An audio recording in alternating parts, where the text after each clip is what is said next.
ಕರಸ್ಥಲದಲ್ಲಿ ಲಿಂಗವ ಧರಿಸಿದ ಬಳಿಕ ಕರಸ್ಥಲದಲ್ಲಿ ಲಿಂಗವ ಧರಿಸಿದ ಬಳಿಕ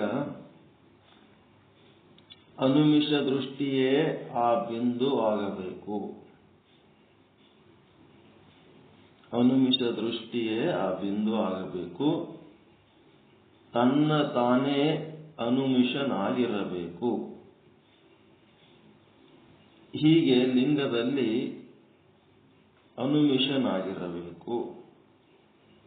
ಹಾಗೆ ಜಂಗಮದಲ್ಲಿ ನಿಲುಗಡೆಯಾಗಿರಬೇಕು. ಪ್ರಸಾದದಲ್ಲಿ ಪರಿಪೂರ್ಣನಾಗಿರಬೇಕು. ಲಿಂಗವ ಮುಟ್ಟದ ಕೈ ಮೀಸಲಾಗಿ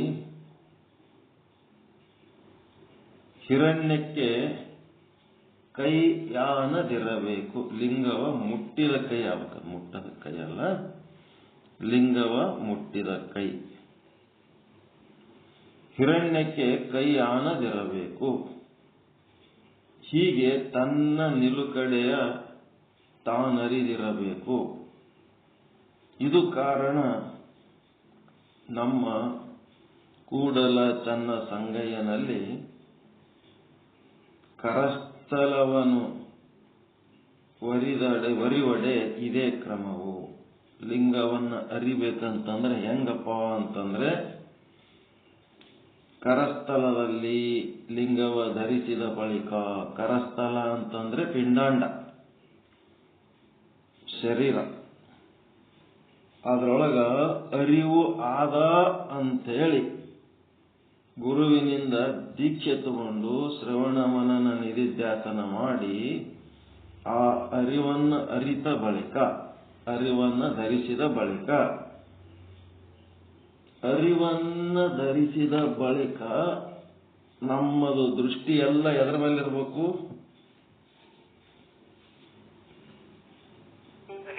ಅರಿವಿನ ಮೇಲೆ ಇರಬೇಕು. ಅರಿವಿನ ಧರಿಸಿದ ಬಳಿಕ ನಮ್ಮ ದೃಷ್ಟಿ ಅರಿವಿನ ಮೇಲೆ ಇರಬೇಕು. ಈಗ ಒಂದು ನೌಕರಿ ಜಾಯಿನ್ ಆದ್ರೆ ಅಂದ್ರೆ 60 ವಯಸ್ಸಾಗ ತನಕ ನೌಕರಿ ಕಡೆನೆ ಲಕ್ಷ್ಯ ಇಟ್ಕೊಂಡಿರ್ತೀರ ಇಲ್ಲ? ಹೆಂಡತಿನ ಮದುವೆ ಮಾಡ್ಕೊಂಡ್ಮೇಲೆ ಸಾಯತನ ಹೆಂಡತಿ ಕಡೆ ಲಕ್ಷ್ಯ ಇಟ್ಕೊಂಡಿರ್ತೀರಿ, ಗಂಡನ ಕಡೆ ಲಕ್ಷ್ಯ ಇಟ್ಕೊಂಡಿರ್ತೀರಿ. ಒಂದು ಕೂಸು ಹಾಡಿದ್ರೆ ಎಲ್ಲರದು ಲಕ್ಷ್ಯ ಕೂಸಿನ ಕಡೆನೇ ಇರ್ತದೆ. ಹೆಂಗ ಈ ಲೌಕಿಕದೊಳಗೆ ನೀವು ಆಸ್ತಿ ಪಾಸ್ತಿ ಸಂಪತ್ತ ಸಂಬಂಧ ಇವುದ್ರ ಮೇಲೆ ಹೆಂಗ ಲಕ್ಷ್ಯ ಇಟ್ಕೊಂಡಿರ್ತೀರಿ, ಹಂಗ ಇವನು ಅರಿವಿನ ಜೀವ, ವೀರಶೈವ ಲಿಂಗವಂತ, ಇವನ್ ಎಂತ ದೃಷ್ಟಿ ಅಂತಂದ್ರ ಅರಿವಿನ ಮೇಲೆ ಇವನ ದೃಷ್ಟಿ, ಬೇರೆ ದೃಷ್ಟಿ ಇಲ್ಲ. ಅನುಮಿಷ ದೃಷ್ಟಿ ಅಂದ್ರೆ ಅರಿವಿನ ಮೇಲೆ ದೃಷ್ಟಿ. ಮತ್ತ ಬಿಂದು ಆಗಿರಬೇಕು. ಬಿಂದು ಅಂದ್ರೆ 1 ಪಾಯಿಂಟ್ ಪ್ರೋಗ್ರಾಮ್. ಅರಿವು ಬಿಟ್ಟು ಮತ್ತೊಂದು ಏನು ನೋಡಂಗಿಲ್ಲ, ಕೇಳಂಗಿಲ್ಲ, ಮುಟ್ಟಂಗಿಲ್ಲ, ಮೂಸಿಸಂಗಿಲ್ಲ, ರುಚಿಸಂಗಿಲ್ಲ. ಎಲ್ಲ ಅರಿವಿನಂತೆ. ಎಲ್ಲ ವ್ಯವಹಾರ, ಪ್ರತಿಯೊಂದು ಮಾತು, ಹೇಳೋದು ಕೇಳೋದು ಎಲ್ಲ ಅರಿವಿಂದೆ. ತನ್ನ ತಾನೇ ಅನುಮಿಷನಾಗಿರಬೇಕು. ತಾನೇ ಅರಿವಿನ ಸ್ವರೂಪ ಆಗಿಬಿಡಬೇಕು. ಅರಿವನ್ನ ಸಪರೇಟ್ ಇಟ್ಟು ಘಟದ ವೀಕ್ಷಣೆ ಮಾಡದಂತೆ ಟಿವಿ ನೋಡ್ದಂಗೆ ಅರಿವನ್ನ ಸಪರೇಟ್ ಇಟ್ಟು ನೋಡೋದಿಲ್ಲ.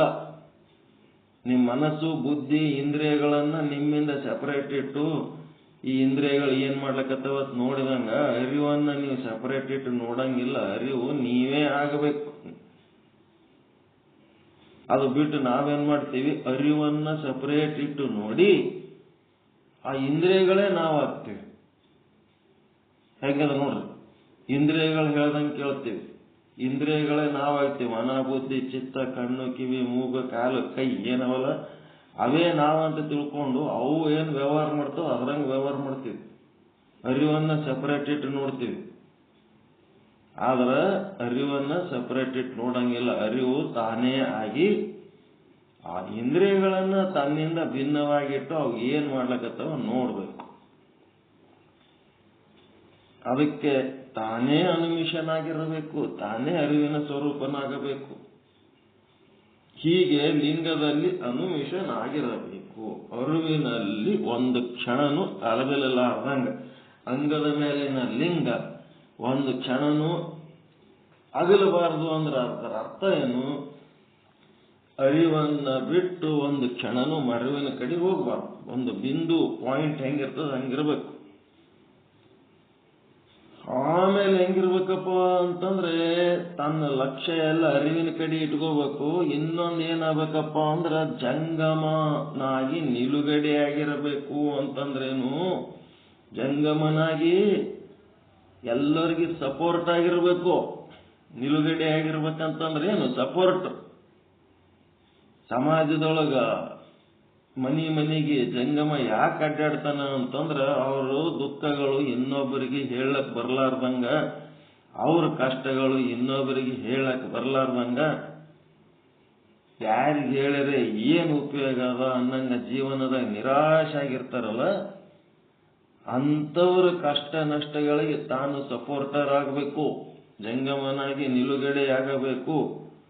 ತನ್ನಿಂದ ಅದಕ್ಕೆ ಪರಿಹಾರ ಒದಗಿಸ್ಲಿಕ್ಕಾಗಲಿಲ್ಲ ಅಂದ್ರೆ ಪರಿಹಾರದ ಬಗ್ಗೆ ಚಿಂತನೆ ಮಾಡಿ ಎಲ್ಲಿ ಪರಿಹಾರ ಸಿಗ್ತದ ಅಲ್ಲಿ ಹೋಗಿ ಭಿಕ್ಷಾ ಬೇಡಿ ತಂದಾದ್ರೂ ಇವರಿಗೆ ಸಪೋರ್ಟ್ ಮಾಡ್ತಿರಬೇಕು. ಲಕ್ಷ್ಯ ಅರಿವಿನ ಕಡೆ. ಮತ್ತೆ ಜಂಗಮನಾಗಿ ಜಗದೋದ್ಧಾರ, ಸಾಮಾಜಿಕ ಕಳಕಳಿ. ಮತ್ತೆ ಮುಂದೇನು ಹೇಳ್ತಾನ? ಪ್ರಸಾದದಲ್ಲಿ ಪರಿಪೂರ್ಣನಾಗಿರಬೇಕು. ತನ್ನ ಜೀವನದಲ್ಲಿ ಬರುವ ಪ್ರತಿಯೊಂದು ಕ್ಷಣದ ಭೋಗಗಳು ಏನದವ ಅವೆಲ್ಲ ಪರಮಾತ್ಮನ ಪ್ರಸಾದ ಆಗಬೇಕು. ನಂದು, ನಾನು, ನಾ ಗಳಿಸಿದ್ದು, ನಾ ಮಾಡಿದ್ದು, ನಮ್ಮ ಅಪ್ಪ ಕೊಟ್ಟದ್ದು, ನಮ್ಮ ತಾತಂದು, ನಮ್ಮ ಅಮ್ಮಂದು ಎಲ್ಲಾನು ಪರಮಾತ್ಮನ ಪ್ರಸಾದ ಅನ್ಬೇಕು. 3 ಸೂತ್ರ ಕೊಟ್ರಿ ಈಗ ಒಳಗ ಭಾವನೆಗಳು ಹೆಂಗಿರ್ಬೇಕಂತ. ಪ್ರತಿ ಕ್ಷಣನೂ ಪರಮಾತ್ಮನ ಪ್ರಸಾದ ಪರಿಪೂರ್ಣವಾಗಿರಬೇಕು. ಎಲ್ಲಿ ನಾನು, ನನ್ನದು, ನಮ್ಮ ಹಿರಿಯರು ಮಾಡಿಟ್ಟದ್ದು ಎಲ್ಲಿದ್ ಮಾಡಿಡ್ತಾರೆ ಹಿರಿಯರು? ಪರಮಾತ್ಮ ಕೊಡ್ಲಾರ್ದೆ ಎಲ್ಲಿದ್ ಮಾಡ್ತಾರ? ಹಿಂಗ ಲಕ್ಷ್ಯ ಎಲ್ಲ ಅರಿವಿನ ಕಡೆ ಇರಬೇಕು. ಇದ್ದು ತಾನೇ ಅರಿವಿನ ಸ್ವರೂಪ ಆಗಬೇಕು. ಮತ್ತೇನಬೇಕು? ಅರಿವಿನ ಸ್ವರೂಪ ಆಗಿ ಜಂಗಮನಾಗಿ ಜಗದೋದ್ಧಾರದ ಕೆಲಸಗಳು ಮಾಡಬೇಕು. ಜಗದೋದ್ಧಾರದ ಕೆಲಸ ಮಾಡಬೇಕಾದ್ರೆ ಮೊದಲು ತಾನು ಅರಿವಿನಲ್ಲಿ ಇದ್ದು ಮಾಡಬೇಕು. ಅರಿವಿನಲ್ಲಿ ಇದ್ದು ಮಾಡೋದಲ್ಲ. ಅದು ಮಾಡಿ ಮುಂದೇನ್ ಮಾಡಬೇಕು? ಪ್ರಸಾದದಲ್ಲಿ ಪರಿಪೂರ್ಣನಾಗಿರಬೇಕು. ಅಂದ್ರೆ ಏನು ನಡೆದದ ಅದೆಲ್ಲ ಪರಮಾತ್ಮ ನಿನ್ನಿಂದ ನಡೆದದ, ನಿನ್ನಲ್ಲಿ ನಡೆದದ, ನಿನಗಾಗಿ ನಡೆದದ, ನೀನೇ ನಡೆಸಿದೆ, ಇದೆಲ್ಲ ನಂದೇನು ಇಲ್ಲ ನೋಡು ಅಂತೇಳಿ ಇಂಥ ಭಾವನೆ ಇದ್ರೆ ಇದೇ ಪ್ರಸಾದ ಭಾವ. ಪ್ರಸಾದದಲ್ಲಿ ಪರಿಪೂರ್ಣ ಆಗಿರಬೇಕು. ಮತ್ತೇನ್ ಹೇಳ್ತಾನ? 4ನೇ ಪಾಯಿಂಟು, ಲಿಂಗವ ಮುಟ್ಟಿದ ಕೈ. ಲಿಂಗವ ಮುಟ್ಟಿದ ಕೈ ಏನಾಗಬಾರ್ದು? ಮೀಸಲಾಗಿರಬೇಕು. ಎದಕ್ಕ? ಅರಿವಿಗೆ. ಹಾಡಿದಡೆನ್ನ ಒಡೆಯನ ಹಾಡುವೆ, ಬೇಡಿದಡೆನ್ನ ಒಡೆಯನ ಬೇಡವೆ. ಪರಮಾತ್ಮ ಕೊಟ್ರ ನಮ್ಮ ಕಷ್ಟ ಹಿಂಗತದೆ ಹೊರತು ಮನುಷ್ಯರು ಕೊಟ್ರೆ ಏನ್ ಹಿಂಗಕ್ಕೆ ಸಾಧ್ಯ? ಅದಕ್ಕೆ ನಾನು ಪರಮಾತ್ಮನಿಗೆ ಮೀಸಲು. ಈ ಕೈ ಚಾಚಿದ್ರ ಪರಮಾತ್ಮನಿಗೆ ಚಾಚುತ್ತೀನಿ ಹೊರತು ಹಿರಣ್ಯಕ್ಕೆ ಕೈ ಆನದಿರಬೇಕು. ಯಾವುದಕ್ಕೂ ಕೈ ಚಾಚಬಾರದು, ಯಾರಿಗೂ ಕೈ ಚಾಚಬಾರದು, ಯಾವುದಕ್ಕೂ ಕೈ ಚಾಚಬಾರದು.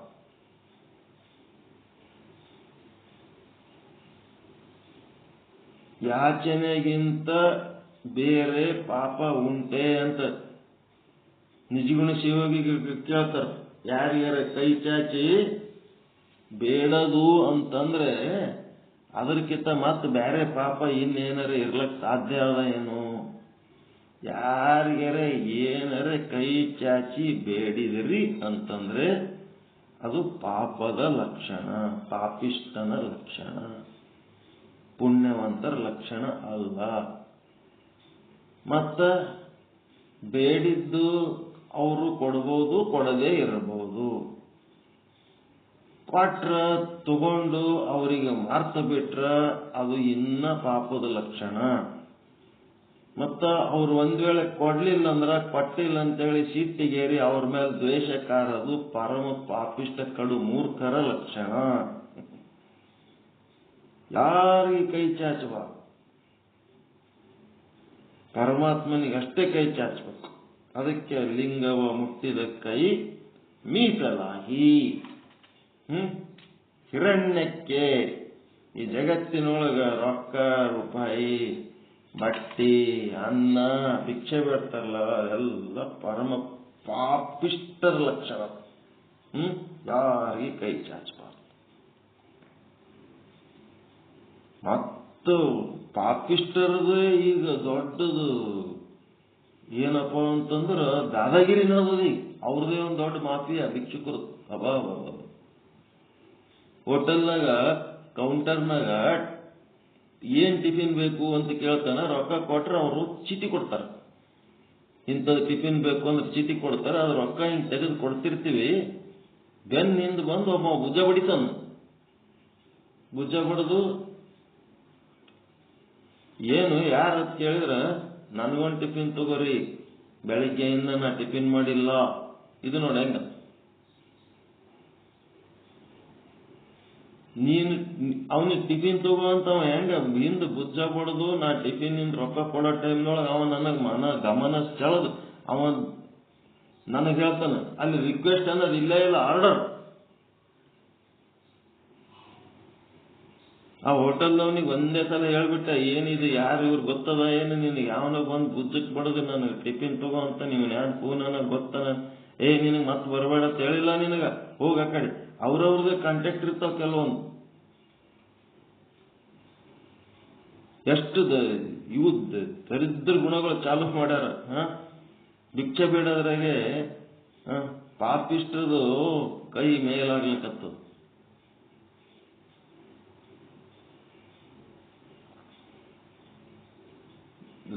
ದೂರ ನಿಂತು ರಿಕ್ವೆಸ್ಟ್ ಮಾಡ್ಕೊಳ್ಳೋದಿರ್ತದೆ. ಬುದ್ಧ ಬಡದು ಫ್ರೆಂಡ್ಸ್ ಸಹಿತ ಕೇಳಂಗಿಲ್ಲ, ಅಷ್ಟು ಜಬರ್ದಸ್ತಿಲಿ ಅಂತ ಕೇಳಕ್ ಬರ್ತಾರ. ಅವೆಲ್ಲ ಪಾಪದ ಲಕ್ಷಣಗಳು. ಲಿಂಗವ ಮುಟ್ಟಿದ ಕೈ ಮೀಸಲಾಗಿ ಹಿರಣ್ಯಕ್ಕೆ ಕೈ ಆನದಿರಬೇಕು. ಹೀಗೆ ತನ್ನ ನಿಲುಕಡೆಯ ತಾನು ಅರಿದಿರಬೇಕು. ಜಂಗಮ ಅಂದ್ಮೇಲೆ ತನ್ನ ರಿಸರ್ವ್ನಾಗ ತಾನಿರಬೇಕು. ಯಾರ ಜೊತೆಗೂ ಚಂದ ಮಾತಾಡ್ಲಕ್ಕೆ ಹೋಗಿ ರಾಗ ದ್ವೇಷಗಳನ್ನು ಬೆಳೆಸ್ಕೋಬಾರ್ದು. ಅವ್ರ ಸ್ವಭಾವ ಹೆಂಗಿರ್ತದ ಅವ್ರು ಹಂಗೆ ಮಾತಾಡ್ತಿರ್ತಾರ. ಅವ್ರು ಹಚ್ಕೋಬೇಕಂದ್ರು ನಾವು ಹಚ್ಕೊಳ್ಳಾರ್ದಂಗೆ ಇರಬೇಕು. ನಾವು ಯಾರಿಗೆ ಹಚ್ಕೊಳಕ್ ಹೋಗ್ಬಾರ್ದು, ಯಾರ ಸಂಗಟ ಕ್ಲೋಸು ಆಗಬಾರ್ದು, ಯಾರ ಸಂಗಟ ದೂರು ಆಗಬಾರ್ದು. ತನ್ನ ಸೆಟ್ಟನಾಗ ತಾನಿರಬೇಕು. ಭಾಳ ಹಚ್ಕೊಂಡು ಮಾತಾಡ್ಯಾರಂತನೂ ಅವ್ರ ಸಂಗಟ ಕ್ಲೋಸ್ ಆಗ್ಲಕ್ಕೆ ಹೋಗೋದು, ಏನು ಎದುರು ಮಾತಾಡ್ತಾರನ್ನ ಅವ್ರ ಸಂಗಟ ದೂರ ಆಗ್ಲಕ್ಕ ಅದೇನು ಸಂಬಂಧ ಇಲ್ಲ. ಸೂರ್ಯ ಹೆಂಗಿರ್ತಾನ ಜಗತ್ತಿನಾಗ ಏನೆಲ್ಲ ಅವನ ಅಂಡರ್ನಾಗೆ ನಡೆದ್ರು ಸಹಿತ ಯಾವದಕ್ಕೂ ಅಂಟುಕೊಳ್ಳಾರ್ದಂಗೆ ಹೆಂಗಿರ್ತಾನ, ಎಲ್ಲಾನು ಮತ್ತೆ ಅವನ ಶಕ್ತಿಲಿಂದ ನಡೆದಿರ್ತದೆ. ಹಂಗ ತನ್ನ ಸ್ಟ್ಯಾಂಡರ್ಡ್ನಾಗ ತಾನಿರಬೇಕು. ತನ್ನ ನಿಲುಕಡೆಯ ತಾನರಿದಿರಬೇಕು. ಇದು ಕಾರಣ ನಮ್ಮ ಕೂಡಲ ಚನ್ನ ಸಂಗಯ್ಯನಲ್ಲಿ ಕರಸ್ಥಲದ ಅನುವನ್ನು ಅರಿವಡೆ ಇದೇ ಕ್ರಮ. ಲಿಂಗವನ್ನರಿಯುವುದು ಅಂತಂದ್ರೆ ಏನು ಅಂತಂದ್ರ ಇದೆ ನೋಡಪ್ಪ.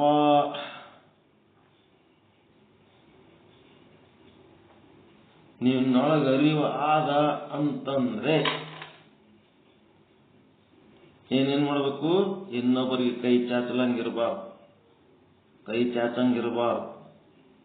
ಮತ್ತೆ ಯಾರ್ಯಾರ ಸಪೋರ್ಟ್ ಕೇಳಿ ಬಂದಾಗ ಹಿಂದಕ್ಕೆ ಸರ್ಕೋಬಾರ್ದು. ಅದು ನಮ್ಮ ಕಡೆಯಿಂದ ಮಾಡ್ಲಿಕ್ಕೆ ಸಾಧ್ಯ ಇತ್ತಂದ್ರ ಎಸ್ ಅನ್ಬೇಕು. ಮತ್ತೇನ್ ಮಾಡ್ಬೇಕು? ತನ್ನ ರಿಸರ್ವ್ನ ತಾನಿರಬೇಕು. ಮತ್ತೆ ಲಿಂಗದಲ್ಲಿ ಅನುಮಿಷನಾಗಿರಬೇಕು. ಅರಿವಿನಲ್ಲೇ ಅವನೇನಾಗಬೇಕು? ತನ್ನ ದೃಷ್ಟಿ ಎಲ್ಲ ಲಕ್ಷ್ಯವೆಲ್ಲ ಅರಿವಿನ ಕಡೆನೇ ಇರಬೇಕು. ಮತ್ತೆ ತಾನೇ ಅರಿವಿನ ಸ್ವರೂಪ ಆಗಬೇಕು. ಇವೆಲ್ಲ ಲಿಂಗವನ್ನರಿಯುವುದು ಅಂತೇಳಿ ಶಿವಲಿಂಗ ಸ್ಥಳ. ದೇವ್ರಂಗ ಆಗ್ಬೇಕು ಈ ಮನುಷ್ಯ, ದೇವ್ರಂಗ ಆಗ್ಬೇಕು.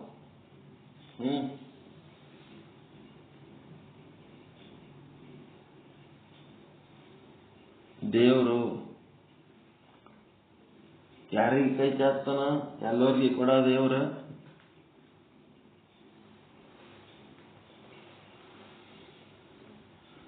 ಎಲ್ಲರಿಗೂ ಕೊಡುವ ದೇವರು ಯಾರಿಗಾರ ಕೈ ಚಾಚ್ಲಕ್ ಸಾಧ್ಯ ಅದ ಏನು? ಅಂತ ದೇವರು 12ನೇ ಶತಮಾನದೊಳಗ ಮಾದಾರ ಚೆನ್ನೈಗೆ ಕೈ ಚಾಚಿದ್ನಂತ.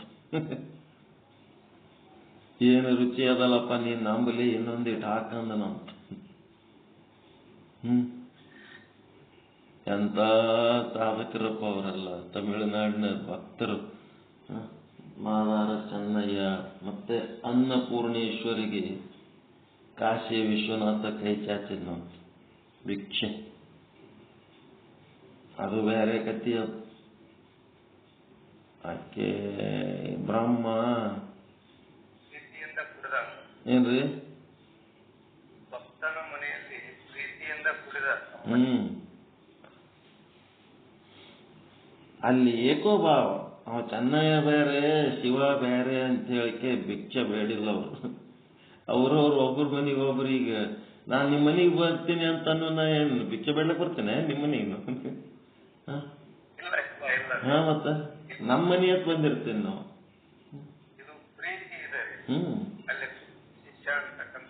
ಏಕೋಭಾವ ಹಿಂಗ. ಓಕೆ, ಏನೋ ಒಂದು ವಚನ ಆಯ್ತು. ಎಷ್ಟು ಹೆಂಗಿರ್ಬೇಕಂತೇಳಿ ಒಂಥರ ಅಗೋಚರದ ಆಚಾರಗಳು ಇವೆಲ್ಲ. ಒಳಗಿರ್ಬೇಕಾಗಿದ್ದು ಹೊರಗಿರೋ ಅಷ್ಟಾವರಣಗಳು ಬೇರೆ, ಅವು ಗೋಚರದ ಆಚಾರಗಳು. ಹಣಿ ಮೇಲೆ ವಿಭೂತಿ ಇರಬೇಕು, ಕೊರಳಾಗಿ ರುದ್ರಾಕ್ಷಿ ಇರಬೇಕು, ಬಾಯಲ್ಲಿ ಶಿವಮಂತ್ರ ಇರಬೇಕು, ಅಂಗದ ಮೇಲೆ ಲಿಂಗ ಇರಬೇಕು, ಗುರುಗಳಲ್ಲಿ ಶ್ರವಣ ಮಾಡಬೇಕು. ಇವೆಲ್ಲ ಏನವ ಗೋಚರದ ಆಚಾರಗಳು. ಇಲ್ಲಿ ಏನದವ ಶಿವಲಿಂಗ ಸ್ಥಳ ಅಂತಂದ್ರ ಪ್ರಾಣಲಿಂಗ ಅಂದ್ರೆ ಒಳಗಿನ ಇವು. ಅವೆಲ್ಲ ಏನದವ ಅಗೋಚರ, ಇವು ಕಾಣಂಗಿಲ್ಲ. ಅಗೋಚರದ ಆಚಾರ, ಅರಿವು. ಅಗೋಚರ ಅಂದ್ರೆ ಅರಿವು, ಪರಮಾತ್ಮ. ಆ ಪರಮಾತ್ಮನನ್ನ ಹ್ಯಾಂಗ ಆಚರಿಸಬೇಕು ನಾವು ಅಂತಂದ್ರ ಅದಕ್ಕೆ ಮಾರ್ಗದರ್ಶನ ಮಾಡ್ಲಿಕ್ಕತ್ತಾರ. ಚಂದದೇನ್ರಿ ವಚನ? ಸರಳ,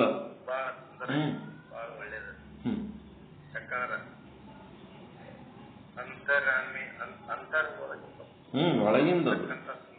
ಪ್ರಾಣಲಿಂಗ ಅಂತಂದ್ರೆ ಅಂತರಂಗದ ಸಾಧನೆ.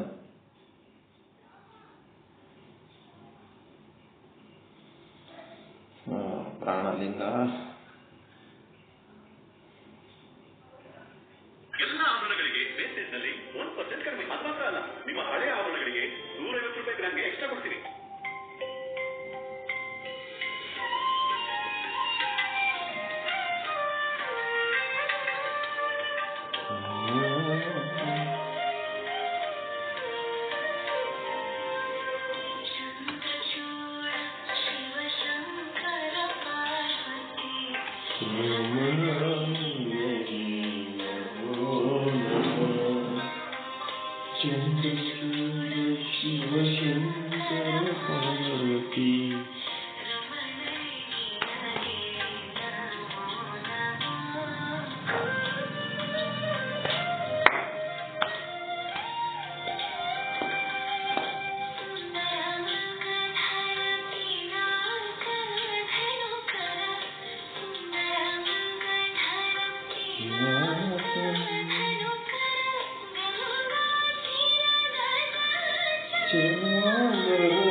ಸದ್ಗುರು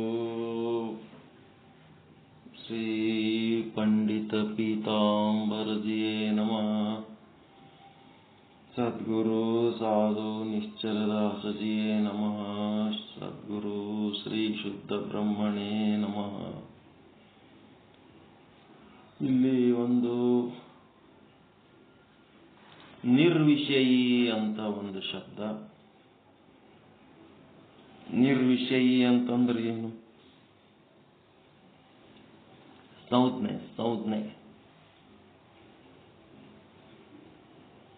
ಏನ್ ಅರ್ಥ ಮಾಡ್ಕೋತೀರಿ ನಿರ್ವಿಷಯಿ ಅಂತಂದ್ರೆ?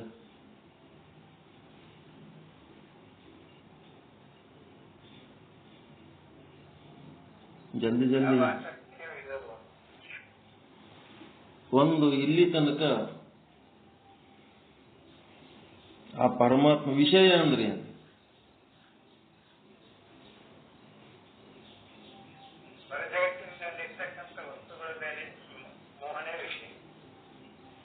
ವಿಷಯಗಳು ಅಂದ್ರೆ ಏನ್ರಿ?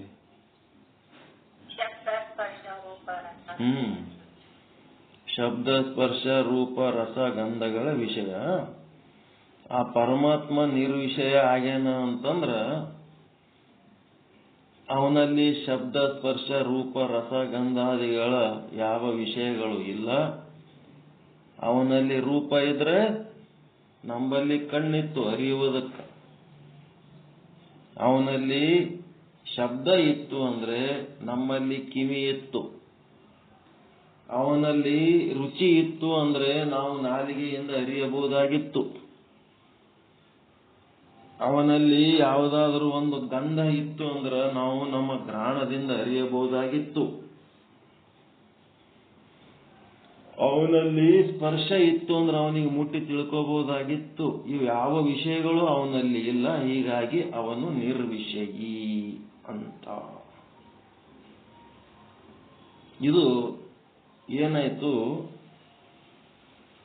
36 ತತ್ವಗಳ ಪೈಕಿ ಪಂಚ ವಿಷಯಗಳನ್ನ ಆಧಾರ ಮಾಡಿ ಈ ರೀತಿ ಹೇಳುವುದು ಒಂದು ಪದ್ಧತಿ. ಆದರೆ ನಿರ್ವಿಷಯಿ ಅನ್ನೋದಕ್ಕೆ ಒಂದು ಸಂಜ್ಞೆಯ ಮೂಲಕ ಯಾವುದಾದ್ರೂ ಒಂದು ಶಬ್ದ, ಯಾವುದಾದ್ರೂ ಒಂದು ಸ್ಪರ್ಶ, ಯಾವುದಾದ್ರೂ ಒಂದು ರೂಪ, ಯಾವುದಾದ್ರೂ ಒಂದು ರಸ, ಯಾವುದಾದ್ರೂ ಒಂದು ಗಂಧ ಬಂದಾಗ ಅದನ್ನ ನಿಷೇಧ ಮಾಡಿ, ಅದೇನದ ನಾಮ ರೂಪ ಕ್ರಿಯೆ, ಅದನ್ನ ನಿಷೇಧ ಮಾಡಿ ಆ ಶಬ್ದಾದಿ ಪಂಚ ವಿಷಯಗಳ ಹಿಂದೆ ಇರುವಂತ ಚೇತನ ಪರಮಾತ್ಮ ಏನ್ ಅದನ, ಯಾವ ವಿಷಯಗಳಿದ್ರೆ ಇರ್ಬೋದು, ಅವೇನು ಪರಮಾತ್ಮನಿಂದ ಹೊರತಾಗ್ಯದವೇನು? ಪರಮಾತ್ಮನ ಹಿಡ್ಕೊಂಡೇ ಅದಾವಿಲ್ಲ ಅವು ಪಂಚ ವಿಷಯಗಳು.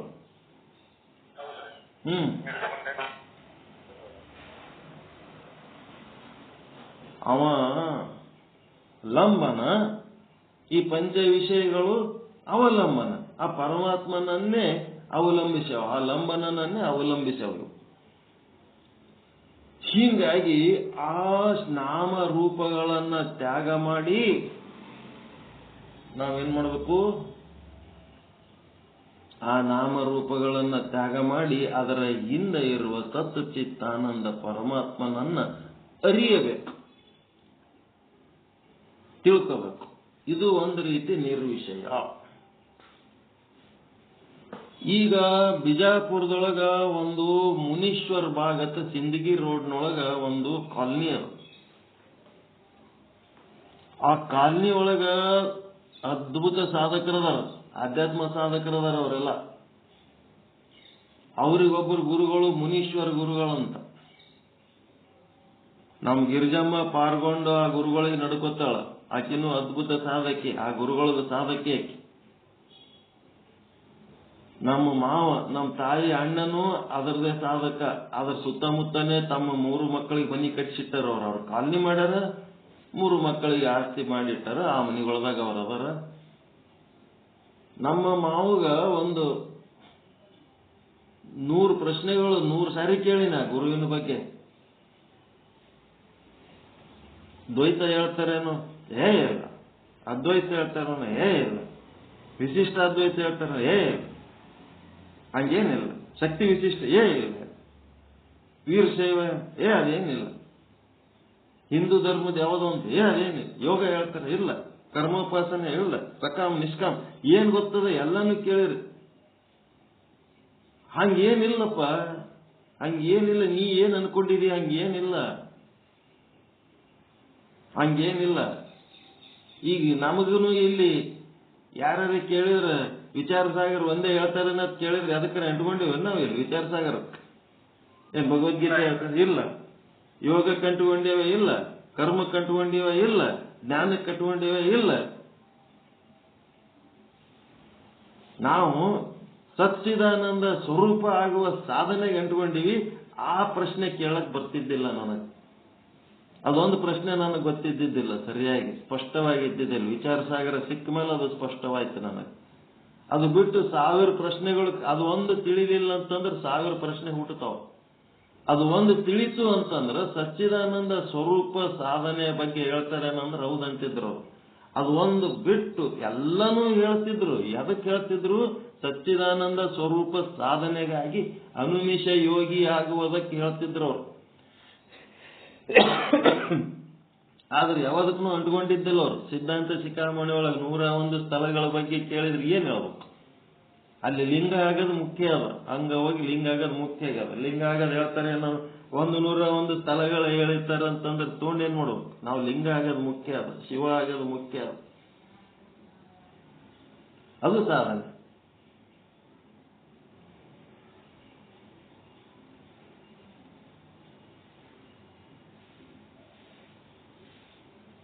ತಿಳಿತಾ? ಹಂಗ ನನ್ನ ಯಾವ ಪ್ರಶ್ನೆಗೂ ಆ ಗುರುವಿನ ಮಹಿಮೆ ನಿಲುಕಲೇ ಇಲ್ಲ. ಬದುಕಿದ್ರು ಅವ್ರು ಇನ್ನ ಅವ್ರ ಮಹಿಮೆನೇ ನಮಗೆ ನಿಲುಕಲಿಲ್ಲ. ಯಾಕ? ವಿಷಯವನ್ನು ಹಿಡ್ಕೊಂಡು ಅವ್ರನ್ನ ಅರ್ಥ ಮಾಡ್ಕೊಳಕ್ ಹೋದೆವು. ಅವ್ರಿಗೆ ವಿಷಯದಾಗ ಸಂಬಂಧ ಇದ್ದಿದ್ದಲ್ಲ. ಅವ್ರು ಯಾವ ಪ್ರಶ್ನೆಗೂ ಅರ್ಥ ಇಲ್ಲ. ಈಗ ಇದರ ಅರ್ಥ ಏನೀಗ? ಯಾವ ವಿಷಯಕ್ಕೂ ಅವರು ನಿಲುಕುವುದಿಲ್ಲ ಅಂದ್ರೆ ಅದು ನಿರ್ವಿಷಯ ಯಾವುದಿಲ್ಲ. ಯಾವುದರಿಂದಲೂ ಅದನ್ನು ಅರಿಯಲಿಕ್ಕೆ ಸಾಧ್ಯವಿಲ್ಲ. ನಿರ್ವಿಷಯ ಅಂದ್ರೆ ಯಾವುದರಿಂದಲೂ ಅದು ಅರಿಸಿಕೊಳ್ಳುವುದಿಲ್ಲ. ಯಾವುದರಿಂದಲೂ ಅದು ಅರಿಸಿಕೊಳ್ಳುವುದಿಲ್ಲ.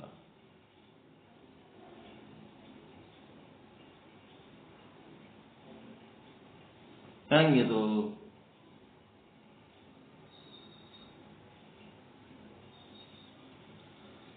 ಈಗ ನಿಮ್ಮ ಕಣ್ಣದಪ್ಪ, ಕಣ್ಣ. ಒಂದು ನಿಮಿಷ.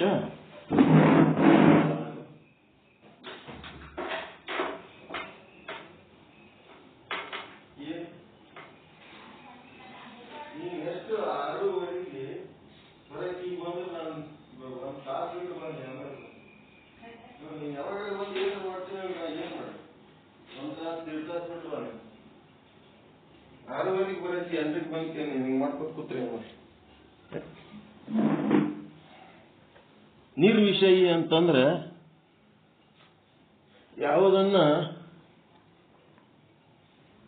ಯಾವುದರಿಂದಲೂ ಅರಿಸಿಕೊಳ್ಳಲಾರದ್ದು.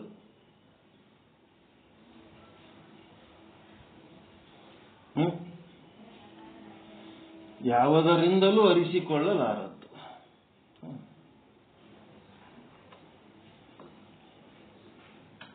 ಹೆಂಗ? ಈಗ ನಿಮ್ ಕಣ್ಣದ, ನಿಮ್ ಕಣ್ಣು ನಿಮ್ಮ ಕಣ್ಣು ಇಡೀ ಜಗತ್ತು ನೋಡ್ತದ ಇಲ್ಲ?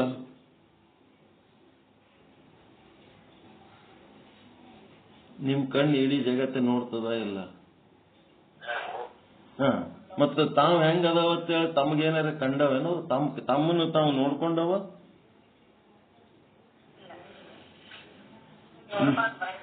ನಿಮ್ ಕಣ್ಣು ಹೆಂಗ ಅದಾವತ್ತ ತಮ್ಮ ಗೊತ್ತವೇನು? ಗೊತ್ತಿಲ್ಲ.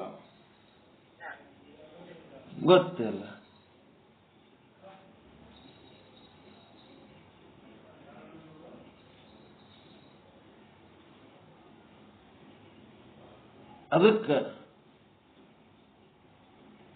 ನೀವು ಏನ್ ಮಾಡ್ತೀರಿ? ನಿಮ್ ಕಣ್ಣು ನೀವು ನೋಡ್ಬೇಕಾದ್ರ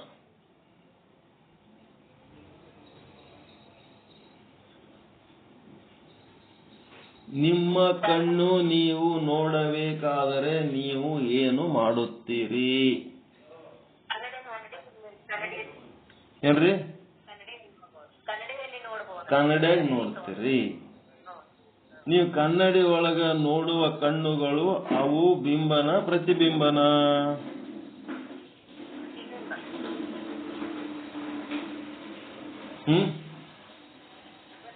ಅವು ಸತ್ಯನ ಮಿಥ್ಯನ?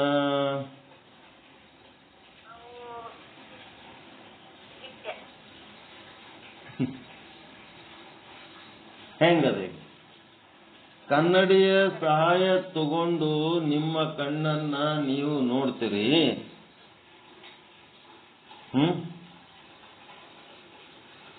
ಕನ್ನಡಿ ಸಹಾಯ ತಗೊಂಡು ನಿಮ್ಮ ಕಣ್ಣುಗಳನ್ನ ನೀವು ನೋಡ್ತೀರಿ. ಕನ್ನಡಿ ಒಳಗೆ ಕಾಣುವ ನಿಮ್ಮದು ಪ್ರತಿಬಿಂಬ, ಅದು ಮಿಥ್ಯವಾದದ್ದು.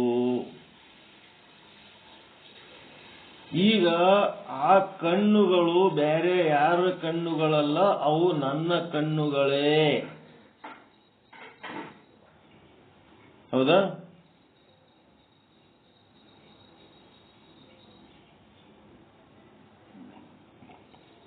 ಅಂತ ಎದರಿಂದ ಅರಿತೀರಿ?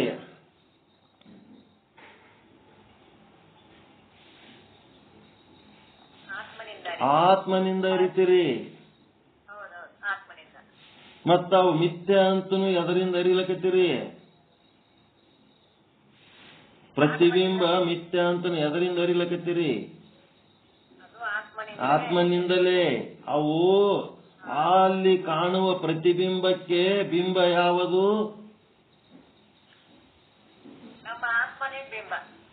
ನಿಮ್ಮ ಕಣ್ಣುಗಳೇ ಬಿಂಬ. ಆತ್ಮ ಕನ್ನಡ ಕಾಣ್ಲಕತ್ತದೇನು?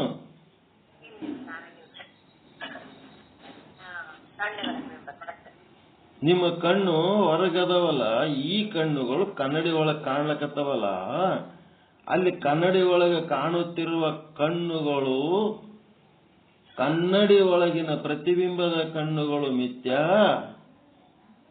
ನನ್ನೊಳಗಿನ ಕಣ್ಣು, ಕುತ್ತಿಗೆ ಮೇಲಿನ ಮುಖದೊಳಗಿನ ಕಣ್ಣುಗಳು ಏನದವ, ಇವು ಸತ್ಯ.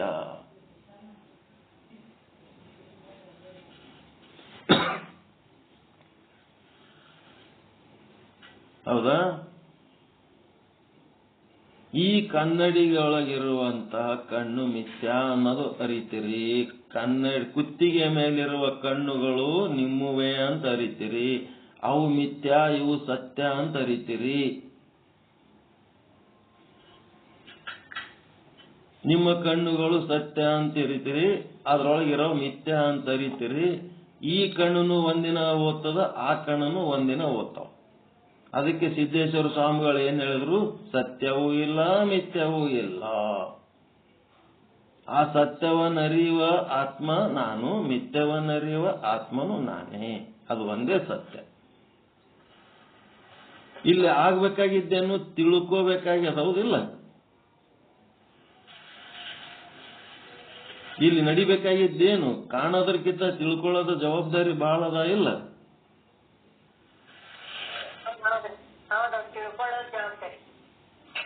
ಬರೀ ಕಾಣೋದೇನದು? ಕನ್ನಡಿ ಮುಂದೆ ಹೋಗಿ ಕಾಣೋನ ಏನ್ ಹಿಂಗ್ ಕಂಡು ಬಿಡ್ತದೇನದು? ಕಣ್ಣಿಗೆ ಕಂಡ ಕೂಡ್ಲೇನೆ ತಿಳ್ಕೊಳ್ಳೋ ಜವಾಬ್ದಾರಿ ಬಹಳ ಅದ. ಇಲ್ಲಿ ಆತ್ಮಜ್ಞಾನದೊಳಗ ತಿಳ್ಕೊಳ್ಳೋ ಕೆಲಸ ಬಹಳ ಅದ. ಅದಕ್ಕೆ ಇಲ್ಲಿ ಏನಾಯ್ತು?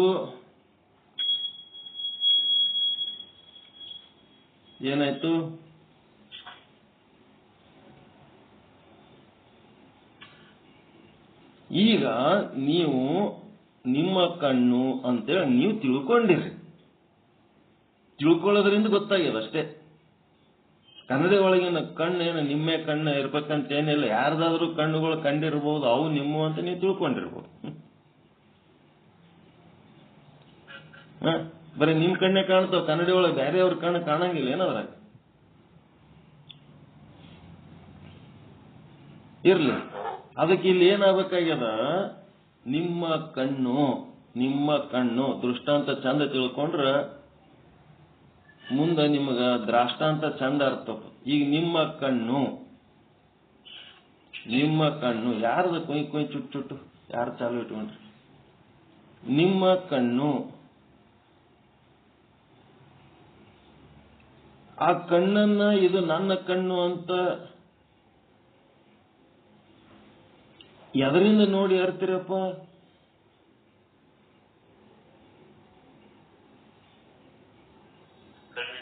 ಕಣ್ಣಿನಿಂದ ನೋಡಿ ಅರ್ತೀರಿ. ಏನ್ ಮೂಗಿನಿಂದ ಅರ್ತೀರ? ಅದೇನ್ ಮೂಗಿಗೆ ವಿಷಯ ಆಯ್ತಾ? ನಿಮ್ಮ ಮೂಗಲಿಂತ ಏನಾರ ಇದು ನನ್ನ ಕಣ್ಣು ಅಂತ ಮೂಗು ಏನಾರ ಹೇಳತ್ತಾ? ನಿಮ್ ಚರ್ಮ ಏನಾರ ಹೇಳತ್ತಾ ಇದು ನನ್ನ ಕಣ್ಣು ಅಂತ? ಇದು ನನ್ನ ಕಣ್ಣು ಅಂತ ನಾಲಿಗೆ ಹೇಳತ್ತಾ? ಏನು ನಿಮ್ ಕಿವಿ ಹೇಳತ್ತಾ? ಕಣ್ಣನ್ನರಿಯುವುದಕ್ಕ ಕಣ್ಣಿನಿಂದಲೇ ಕಣ್ಣನ್ನು ಅರಿತೀರಿ, ಹೌದಿಲ್ಲ? ಕಣ್ಣನ್ನ ಕಣ್ಣಿನಿಂದ ನೋಡಿದ್ರಿ. ನಿಮ್ಮ ಕಣ್ಣನ್ನ ನಿಮ್ಮ ಕಣ್ಣಿನಿಂದ ನೋಡುವುದಕ್ಕ ಒಂದು ಉಪಾಧಿ ಕನ್ನಡಿ ತಗೊಂಡ್ರಿ. ಅರಿಸಿಕೊಳ್ಳುವ ವಸ್ತು, ಜ್ಞೇಯ ವಸ್ತು, ಅರಿಯುವ ವಸ್ತು ಜ್ಞಾತೃ. ಅರಿಸಿಕೊಳ್ಳುವುದು ನಿಮ್ಮ ಕಣ್ಣೆ, ಅರಿಯುವುದು ನಿಮ್ಮ ಆತ್ಮ, ನಿಮ್ಮ ಕಣ್ಣೆ. ಮತ್ತೆ ಅರಿಬೇಕಾಗಿದ್ದು ಜ್ಞಾನನೂ ಅದೇ. ಜ್ಞಾತೃ, ಜ್ಞಾನ, ಜ್ಞೇಯ ಮೂರು ಆಗ್ಯಾವ ಇಲ್ಲ? ಅರಿಸಿಕೊಳ್ಳಬೇಕಾಗಿದ್ದು ಕಣ್ಣೆ, ಅರಿಯುವುದು ಕಣ್ಣೆ, ಅರಿತದ್ದು ಕಣ್ಣೆ. ಇದು ನನ್ನ ಕಣ್ಣು ಅಂತನದು ಜ್ಞಾನ. ಆ ಒಂದು ಉಪಾಧಿಯಲ್ಲಿ, ಕನ್ನಡಿ ಎಂಬ ಉಪಾಧಿಯಲ್ಲಿ ಆ ಕಣ್ಣಿನ ಪ್ರತಿಬಿಂಬ ನೋಡಿ ಇದು ನನ್ನ ಕಣ್ಣಿನ ಪ್ರತಿಬಿಂಬ ಅಂತ ಅರಿತದ್ದು. ಮತ್ತದು ಯಾವ್ದರಿಂದ ನೋಡಿದ್ರಿ? ಕಣ್ಣಲ್ಲಿಂತ ನೋಡಿದ್ರಿ. ಹೀಗಾಗಿ ಇಲ್ಲಿ ನಿರ್ವಿಷಯಿ ಅನ್ನೋ ಪಾಯಿಂಟಿಗೆ ಏನ್ ಮಾಡ್ಬೇಕಾಗ್ಯದಂತಂದ್ರ, ಕಣ್ಣನ್ನು ಕಣ್ಣಿನಿಂದಲೇ ನೋಡಿ ತಿಳಿಯಲಾಯಿತು. ಕಣ್ಣು ಮೂಗಿನಾಗಲಿ, ಕಿವಿಯಿಂದಾಗಲಿ, ಚರ್ಮದಿಂದಾಗಲಿ, ನಾಲಿಗೆಯಿಂದಾಗಲಿ ಈ ಕಣ್ಣು ವಿಷಯವಾಗುವುದಿಲ್ಲ. ಕಣ್ಣಿನ ಆಕಾರ ಇತರ ಇಂದ್ರಿಯಗಳಿಗೆ ವಿಷಯ ಆಗುವುದಿಲ್ಲ. ಆದ್ದರಿಂದ ಇದು ಏನು? ನಿರ್ವಿಷಯ, ಯಾವುದರಿಂದಲೂ ಅರಿಯುವುದಿಲ್ಲ. ಕಣ್ಣನ್ನ ಕಣ್ಣಿನಿಂದಲೇ ತಿಳ್ಕೋಬೇಕು. ಹಂಗ ಆತ್ಮವನ್ನ ತಿಳ್ಕೋಬೇಕು, ಲಿಂಗವನ್ನ ತಿಳ್ಕೋಬೇಕು, ಅರಿವನ್ನು ತಿಳ್ಕೋಬೇಕಂದ್ರೆ ಅರಿವಿನಿಂದಲೇ ತಿಳ್ಕೋಬೇಕು. ಅರಿವನ್ನ ಬೇರೆ ಯಾವುದರಿಂದಲೂ ತಿಳ್ಕೊಳ್ಳಿಕ್ ಆಗುವುದಿಲ್ಲ.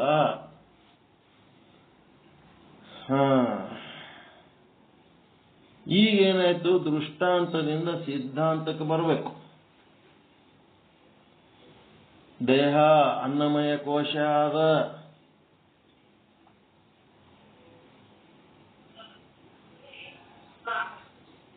ಪ್ರಾಣಮಯ ಕೋಶ ಅದ, ಮನೋಮಯ ಕೋಶ, ವಿಜ್ಞಾನಮಯ ಕೋಶ, ಆನಂದಮಯ ಕೋಶ, ಸ್ಥೂಲ ಸೂಕ್ಷ್ಮ ಕಾರಣ, ಮತ್ತೇನದವ? ಮನ, ಬುದ್ಧಿ, ಚಿತ್ತ, ಅಹಂಕಾರ.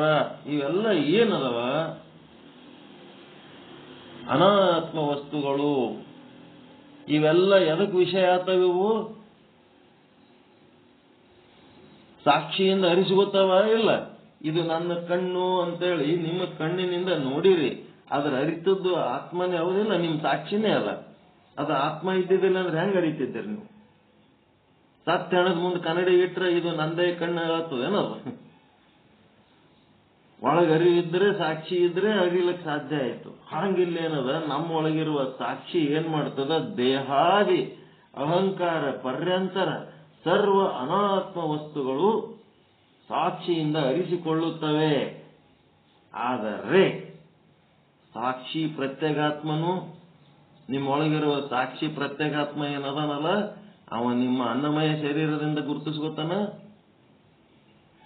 ಪ್ರಾಣಮಯ ಮನೋಮಯ ಯಾವರ ಪಂಚಕೋಶಗಳಿಂದ ಅವು ಏನಾರ ಪಂಚಕೋಶಗಳು ಇದೇ ಆತ್ಮ ಅಂತ ಹೇಳ್ತವೆ. ನಾವು ನಿಮ್ಮ ಮನಸ್ಸಿಗೆ ಇದೇ ಆತ್ಮ ಅಂತ ಹೇಳೋ ಶಕ್ತಿ ಅದೇನು, ಇದು ಗುರುತಿಸಿ ಇದೇ ಆತ್ಮ ಅಂತ ಹೇಳೋ ಶಕ್ತಿ ನಿಮ್ಮ ಮನಸ್ಸಿಗೆ ಅದ, ನಿಮ್ಮ ಬುದ್ಧಿಗಾದ, ನಿಮ್ಮ ಅಹಂಕಾರಕ್ಕಾದ, ನಿಮ್ಮ ಚಿತ್ತಕ್ಕಾದ.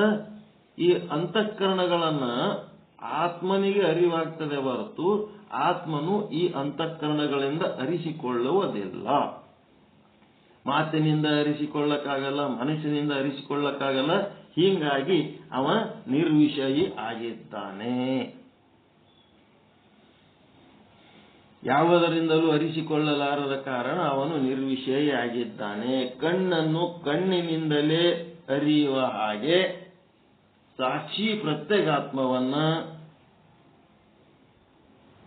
ಎದರಿಂದ ಅರಿಬೇಕು?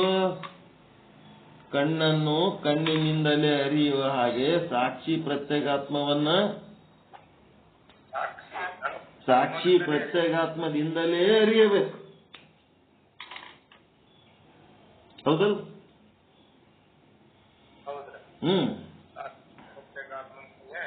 ಅರಿಬೇಕು. ಈಗ ಕಣ್ಣನ್ನು ಕಣ್ಣಿನಿಂದ ಅರಿಯುವುದಕ್ಕ ಒಂದು ಉಪಾಧಿ ತಗೊಂಡ್ರಿ ನೀವು, ಹೌದಿಲ್ಲ?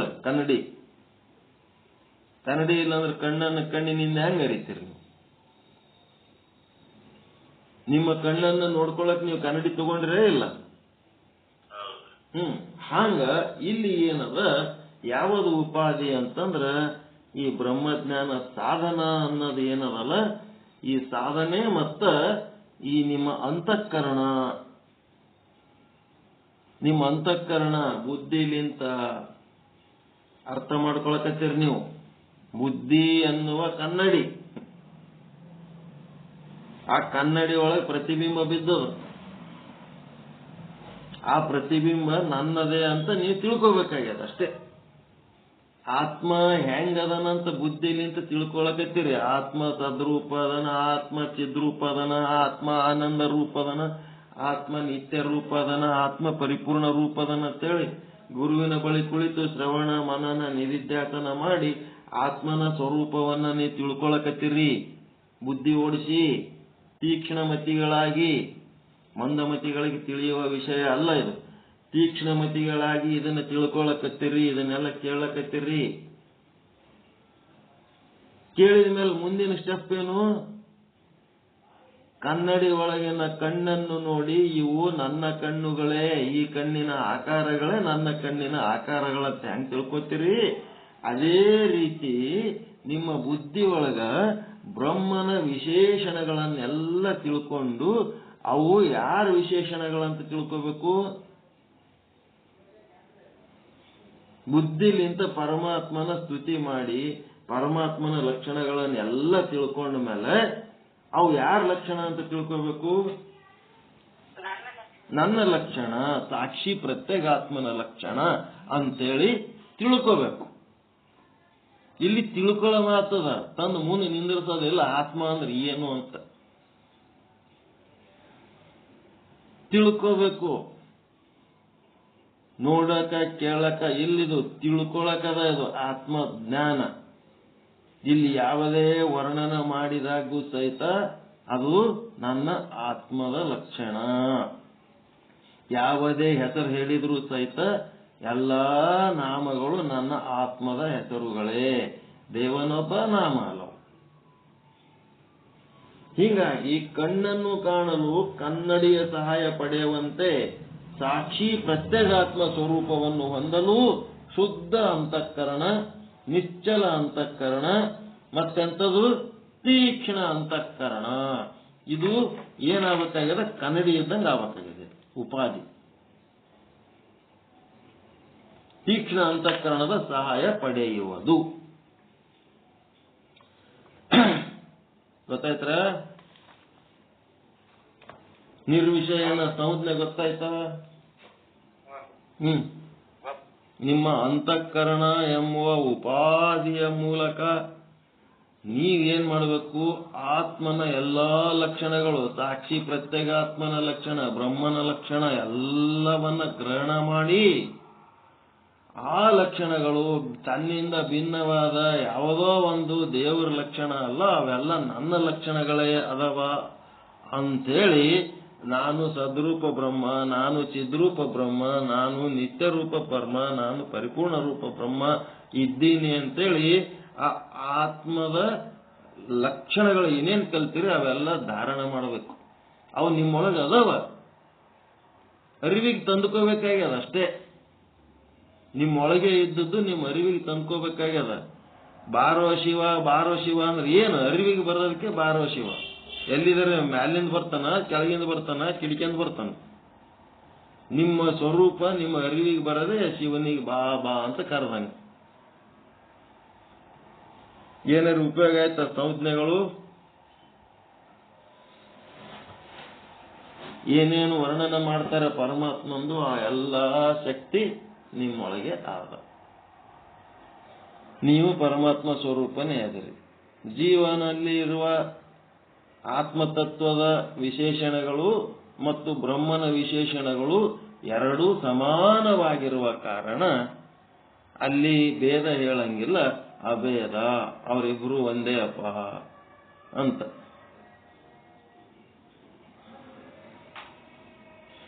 ತಿಳಿತಾ? ಏನಾರು ಸಂಜ್ಞೆ ಉಪಯೋಗ ಆಯ್ತಾ? ಕನ್ನಡಿಯಲ್ಲಿ ಕಾಣುವ ಕಣ್ಣುಗಳು ನನ್ನ ಕಣ್ಣುಗಳೇ ಅಂತೇಳಿ ತಿಳ್ಕೊತೀರ, ಮತ್ತೇನಾರು ಮಾಡ್ತೀರ? ಅದ್ರಾಗ ಏನ್ ತ್ರಾಸದ?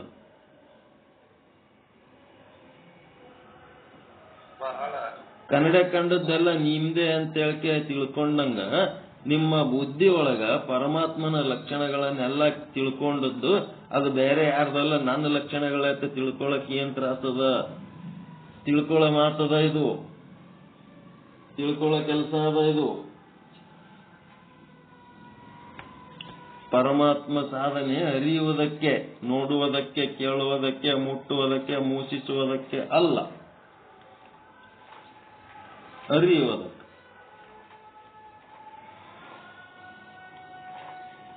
ಏನ್ ಮಾಡೋದು? ಇದಕ್ಕೆ ಸಂಜ್ಞೆ ಅಂತಾರ. ಸಂಜ್ಞೆ ಅನುಭವಕ್ಕೆ ಬಂತ? ಸಂಜ್ಞೆ ಅರ್ಥ ಆಯ್ತಾ?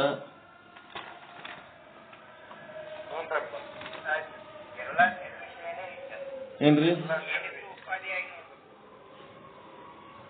ಸಾಕ್ಷಿಯಾಗಿ ನೋಡ್ತೀವಿ. ಅದು ಶಬ್ದ, ಸ್ಪರ್ಶ, ರೂಪ, ಗಂಧ ಏನಿದಾವ ಇವು ನಿರ್ವಿಷಯದ. ಇವು ಪರಮಾತ್ಮನಿಗೆ ಇಲ್ಲ, ಇವು ಶುದ್ಧ ಬ್ರಹ್ಮನಿಗಿಲ್ಲ. ಏನವ್ರಿ? ಅವರಿಗೆ ಇಲ್ಲ ಅಂದ್ರೆ ಶಬ್ದ, ರೂಪ, ರಸ, ಗಂಧ ಅಂತಕ್ಕಂಥವು ಪರಮಾತ್ಮನಿಗೆ ಶುದ್ಧ ವಾಗಿರ್ತಕ್ಕಂಥವನಿಗೆ ಇಲ್ಲ. ಇವು ಅದಕ್ಕಾಗಿ ಅವನು ನಿರ್ವಿಷಯದಾನ, ವಿಷಯ ಇಲ್ಲ. ಅಂದ್ರೆ ಜೀವನು ಶಬ್ದ, ರೂಪ, ರಸಗಳಿಗೆ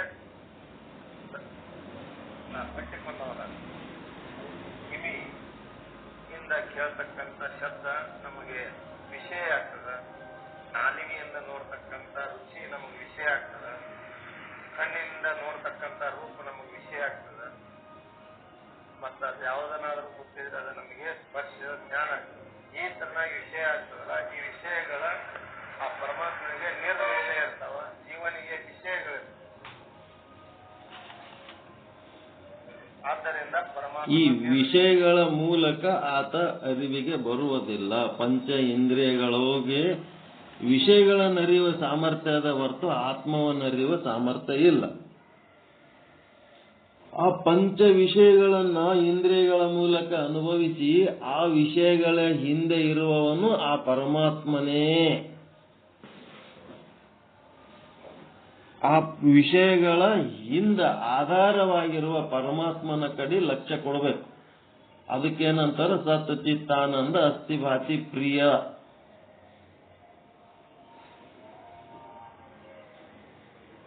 ಆ ನಾಮ ರೂಪಾದಿಗಳನ್ನ ತ್ಯಾಗ ಮಾಡಬೇಕು. ಈಗ ಇಲ್ಲಿ ನಿರ್ವಿಷಯ ಅಂತಂದ್ರೆ ಏನದ, ಆ ಪರಮಾತ್ಮನಲ್ಲಿ ವಿಷಯ ಇಲ್ಲ ಅನ್ನೋದು ಒಂದು ಪಾಯಿಂಟು. ಇನ್ನೊಂದು ಪಾಯಿಂಟ್ ಏನದ ಅಂತಂದ್ರೆ, ಆ ಪರಮಾತ್ಮ ಯಾವುದರಿಂದಲೂ ಅರಿಸಿಕೊಳ್ಳುವುದಿಲ್ಲ, ಯಾವುದಕ್ಕೂ ವಿಷಯವಾಗುವುದಿಲ್ಲ. ದೇಹಾದಿಗಳ ಮೂಲಕ ಸ್ಥೂಲ ಶರೀರಕ್ಕಾಗ್ಲಿ, ಸೂಕ್ಷ್ಮ ಶರೀರಕ್ಕಾಗ್ಲಿ, ಕಾರಣ ಶರೀರಕ್ಕಾಗ್ಲಿ ಅವ ವಿಷಯ ಆಗುವುದೇ ಇಲ್ಲ. ಅವನು ಎಲ್ಲವನ್ನು ಅರಿತನ, ಆದ್ರೆ ಅವುಗಳಿಂದ ಆತ ಅರಿಸಿಕೊಳ್ಳುವುದಿಲ್ಲ. ಹಿಂಗಾಗಿ ಅವನು ನಿರ್ವಿಷಯಿ. ಮತ್ತ ಅವನಿಗೆ ತಿಳ್ಕೋಬೇಕು ಹೆಂಗ್ರಿ ಅಂತಂದ್ರ, ಶುದ್ಧ ನಿರ್ಮಲವಾದ, ನಿಶ್ಚಲವಾದ, ತೀಕ್ಷ್ಣವಾದ ಒಂದು ಅಂತಃಕರಣ ಅಂತ ಏನದಲ್ಲ, ಆ ಕನ್ನಡಿ ಬೇಕು ಅವನಿಗೆ. ಆ ಕನ್ನಡಿ ಬೇಕು ಅಂತಂದ್ರೆ ಏನದರ ಅರ್ಥ, ಅಂತ ಅಂತಃಕರಣ ಇದ್ದಾಗ ನಮಗೇನಾಗ್ತದ, ಪರಮಾತ್ಮನ ವಿಚಾರ ಹೇಳಿದಾಗ ಅರ್ಥ ಆಗ್ತದ ನಮಗ. ಅಂತಃಕರಣ ಶುದ್ಧ ಇದ್ದವನಿಗೆ ಅರ್ಥ ಆಗ್ತದ ಪರಮಾತ್ಮನ ವಿಚಾರಗಳು ಹೇಳಿದಾಗ. ಆ ಪರಮಾತ್ಮನ ಪ್ರತ್ಯೇಗಾತ್ಮನ ವಿಚಾರಗಳು, ಪರಮಾತ್ಮನ ವಿಚಾರಗಳು ಹೇಳಿದಾಗ ನಿಮಗ ಅರ್ಥ ಆಗಿದ್ದು ಅದನ್ನ ಏನಂತ ತಿಳ್ಕೋಬೇಕು, ಇವು ಪರಮಾತ್ಮನ ಲಕ್ಷಣಗಳು ಅಷ್ಟೇ ಅಲ್ಲ, ನನ್ನ ಲಕ್ಷಣಗಳು ಅದಾವ, ನಾನು ಆತ್ಮನೇ ಅದೀನಿ ಅಂತೇಳಿ ಇದು ನೀವು ತಿಳ್ಕೋಬೇಕು.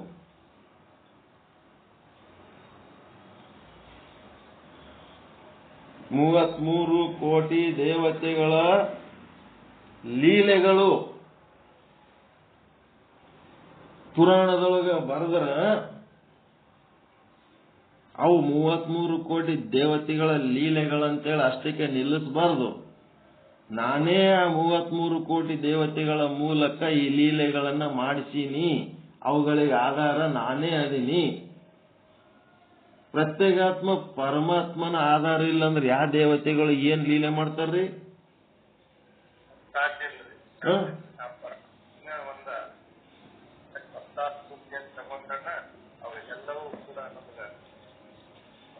ಹೀಗಾಗಿ ಅವರೊಳಗಿರುವ ಪ್ರತ್ಯೇಗಾತ್ಮ, ನಿಮ್ಮೊಳಗಿರುವ ಪ್ರತ್ಯೇಗಾತ್ಮ, ಋಷಿ ಮುನಿಗಳೊಳಗಿರುವ ಪ್ರತ್ಯೇಗಾತ್ಮ, ಎಲ್ಲರಲ್ಲಿ ಇರುವುದದೇ ಪ್ರತ್ಯೇಗಾತ್ಮ.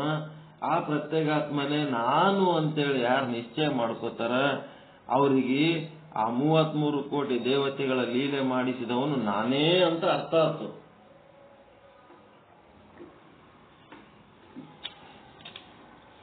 ಅದಕ್ಕೆ ನಿರ್ವಿಷಯಿ ಅಂತಂದ್ರ ಆತ್ಮನನ್ನ ಆತ್ಮದಿಂದಲೇ ಅರಿಯಬೇಕು. ಆದ್ರೆ ಒಂದು ಉಪಾಧಿ ಏನು?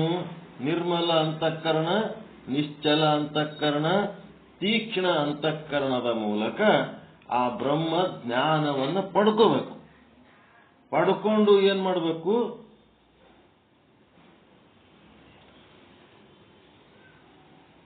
ಬ್ರಹ್ಮ ಜ್ಞಾನವನ್ನು ಪಡ್ಕೊಂಡು ಏನ್ ಮಾಡಬೇಕು?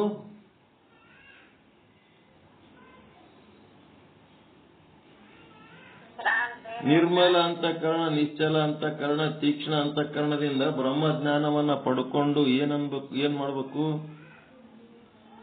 ಆ ಲಕ್ಷಣಗಳೆಲ್ಲ ನನ್ನ ಲಕ್ಷಣಗಳೇ ಅಂತ ನಿಶ್ಚಯ ಮಾಡ್ಕೋಬೇಕು.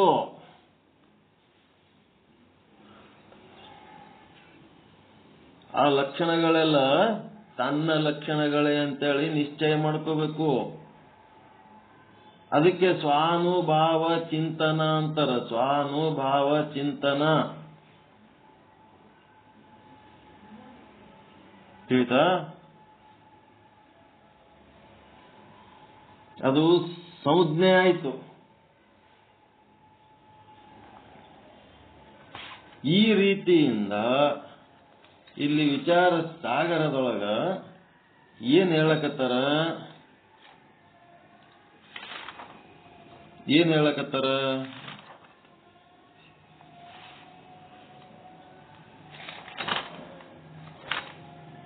ನಿನ್ ಏನ್ ಹೇಳ್ಯಾರ?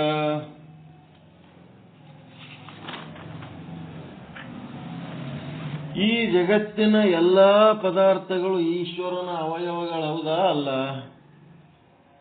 ಈಶ್ವರನ ದೇಹ ಹೌದಾ ಅಲ್ಲ?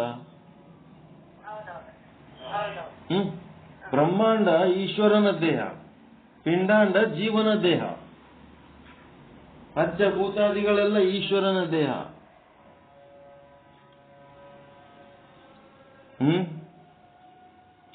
ಈಶ್ವರನ ದೇಹದಲ್ಲಿರುವ ಯಾವುದೇ ಪದಾರ್ಥಗಳನ್ನ ನೀವು ತಗೊಂಡು ಪೂಜೆ ಮಾಡಿದರೆ ಫಲ ಆಗುವುದಿಲ್ಲ ಅಂತ ಅಲ್ಲ.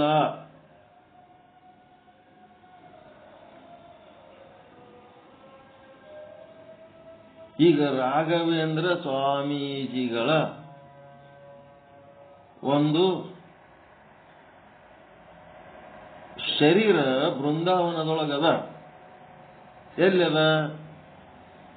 ಮಂತ್ರಾಲಯದಾಗದ. ನಾವು ಒಂದು ರಾಘವೇಂದ್ರ ಸ್ವಾಮಿಗಳ ದೇವಸ್ಥಾನ ಕಟ್ತೀವಿ, ನಾವು ಬೃಂದಾವನ ಕಟ್ಕೋತೀವಿ ಅಂತಂದ್ರೆ ಅವ್ರು ಏನ್ ಮಾಡ್ತಾರ? ಆ ಒಂದು ಶರೀರದ ಒಂದು ಅಂಶವನ್ನ ನಿಮಗ್ ಕೊಡ್ತಾರ, ಮಂತ್ರಾಲಯದೊಳಗಿಂದ. ಅದು ತಲೆ ಕೂದಲಾಗಿರ್ಬೋದು, ಮತ್ತಿನ್ ಯಾವುದೋ ಒಂದು ಭಾಗ ಆಗಿರ್ಬೋದು. ಅದನ್ನ ನೀವು ಗುರುಗಳ ಒಂದು ಶರೀರದ ಅವಯವವನ್ನ ತಗೊಂಡು ನೀವು ತಂದಿಟ್ಟು ಇಲ್ಲಿ ಗುಡಿ ಕಟ್ಟಿದ್ರೆ ಆ ರಾಘವೇಂದ್ರ ಸ್ವಾಮಿಗಳ ಅನುಗ್ರಹ ಇಲ್ಲಿನೂ ಆಗ್ತದ. ಅದೇ ರೀತಿ ಈಶ್ವರನ ಶರೀರದ ಕಲ್ಲು, ಕಟ್ಟಿಗೆ, ಮಣ್ಣು, ಚಿನ್ನ, ಬೆಳ್ಳಿ ಮತ್ತಿನ್ನೇನದವ ಅವೆಲ್ಲವೂ ನೀವು ಏನೇ ತಗೊಂಡು ಪೂಜೆ ಮಾಡಿದ್ರು ಸಹಿತ ನಿಮಗ ಅನುಗ್ರಹ ಫಲ ಸಿಗಂಗಿಲ್ಲ ಅಂತ ನಾವು ಹೇಳ್ತಾ ಇಲ್ಲ. ಇಲ್ಲಿ ಈ ಜಗತ್ತಿನ ಯಾವುದೇ ಪದಾರ್ಥವನ್ನ ಮೂರ್ತಿ ಮಾಡಿ ನೀವು ಪೂಜೆ ಮಾಡಿದರೆ ನಿಮಗೆ ಅದರ ಫಲ ಸಿಗಂಗಿಲ್ಲ ಅಂತ ಹೇಳ್ತಾ ಇಲ್ಲ ನಾವು. ಅದರ ಫಲ ಸಿಗ್ತದ. ನಿಮ್ಮ ಪೂಜೆ, ಭಕ್ತಿ, ಶ್ರದ್ಧೆ, ನೀವು ಯಾವ ಪದಾರ್ಥಗಳನ್ನ ಬಳಸಿ ಪೂಜೆ ಮಾಡ್ಲಕತ್ತೀರಿ, ಎಂತ ಪದಾರ್ಥಗಳನ್ನ ಬಳಸಿ ಪೂಜೆ ಮಾಡ್ಲಕತ್ತೀರಿ, ಎಂತ ವಿಗ್ರಹ ಮಾಡಿರಿ, ಅದಕ್ಕೆ ತಕ್ಕಂತೆ ನಿಮಗೆ ಫಲ ಸಿಗ್ತದ. ಎಂತ ಫಲ ಸಿಗ್ತದ?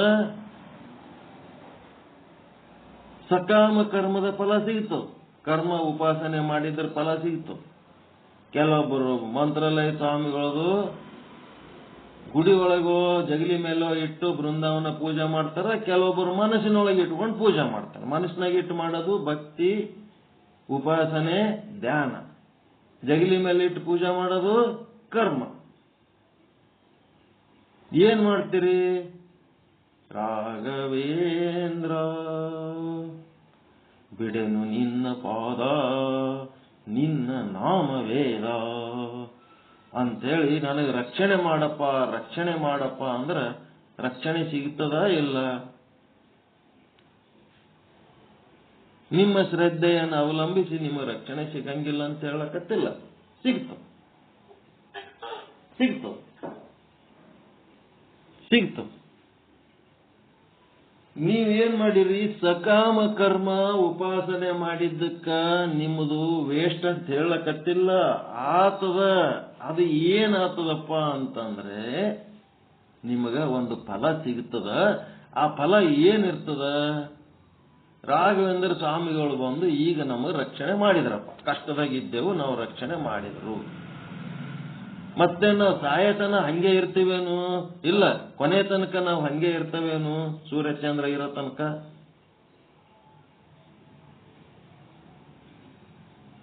ಅವ್ರು ಹಂಗೆ ರಕ್ಷಣೆ ಮಾಡ್ಕೊತ ಒಂದು 1000 ವರ್ಷ ಇಲ್ಲಿ ನಮಗೆ ಬದುಕಿಸಿದ್ರಂತ ತಿಳ್ಕೊರಿ.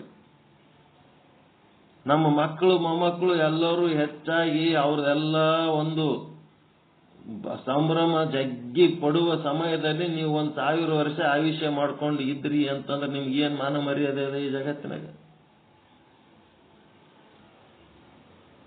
ನಿಮ್ಮ ಆಸ್ತಿ ನಿಮ್ಮ ಹೆಸರಿಗೆ ಇಟ್ಕೊಂಡ್ರಿ ಅಂತಂದ್ರೆ ನಿಮ್ಮ ಮಕ್ಕಳು ವಾದಿಸ್ಕೋತಾರ. ನಾ 1000 ವರ್ಷ ಬದುಕ್ತೀನಿ, ನನ್ನ ಆಸ್ತಿ ಹಿಂಗೆ ಇರ್ತು ಇಟ್ಕೋತೀನಿ, ನಿಮಗ್ ಕೊಡಂಗಿಲ್ಲ ಅಂತಂದ್ರೆ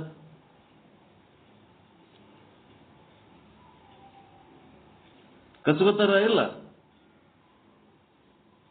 ಒಂದು 100 ವರ್ಷದಕ್ಕಿಂತ ಹೆಚ್ಚು ಬದುಕಿ ನೀವೇನಾರ ಕಾರ್ಬಾರ್ ಮಾಡ್ಲಕತ್ರಿ ಅಂತಂದ್ರೆ ನಿಮ್ ಕಾರ್ಬಾರ್ ಏನು ನಡಿಬಿಡಲ್ಲ. ಇಲ್ಲಿ ರೋಡ್ ಮೇಲೂ ನಡೆಯಲ್ಲ, ಮನ್ಯಾಗನೂ ನಡೆಯಲ್ಲ. ಏ ಯಜಮಾನ ಯಾಕಡೆ ಹೋಗ್ಲಕತ್ತಿದೆ ನೋಡ್ ಸ್ವಲ್ಪ ಆ ಕಡೆ ಈ ಕಡೆ ಅಲ್ಲಿ ಬೈತಾರ, ಮನ್ಯಾಗನೂ ಬೈತಾರ. 1000 ವರ್ಷ ಬದುಕಿದ್ರೆ ಏನಾಗ್ತದ ಪರಿಸ್ಥಿತಿ? ಏನ್ ಅಜರಾಮರವಾಗಿ ಹಂಗೆ ಇರ್ತೀರ? ಒಂದು ಸಾರಿ ಬದುಕಿದ್ರ ಅದು ರಕ್ಷಣೆ ಏನದಂದ್ರೆ ಅನಿತ್ಯವಾದ ರಕ್ಷಣೆ, ಶಾಶ್ವತವಾದ ರಕ್ಷಣೆ ಅಲ್ಲ. ಅದು ಏನದ? ಲೌಕಿಕವಾದ ರಕ್ಷಣೆ, ಅಲೌಕಿಕ ಅಲ್ಲ, ಅನಿತ್ಯವಾದದ್ದು. ಯಾವುದೇ ದೇವರಿಂದ ರಕ್ಷಣೆ ಮತ್ತು ಭಿಕ್ಷೆ ಮತ್ತು ರಕ್ಷೆಗಳು ಏನು ಬೇಡ್ತೀವಿ ಅವೆಲ್ಲ ಏನದವ? ಅನಿತ್ಯವಾದದ್ದವು. ಸಿಗ್ತಾವ, ಸಿಗಂಗಿಲ್ಲ ಅಂತಲ್ಲ. ಅವು ಸಿಕ್ಕು ಹಂಗೆ ಶಾಶ್ವತವಾಗಿರ್ತಾವೇನು? ಅವು ನಾಶ ಆಗ್ತಾವ, ನಾವು ನಾಶ ಆಗ್ತೀವಿ.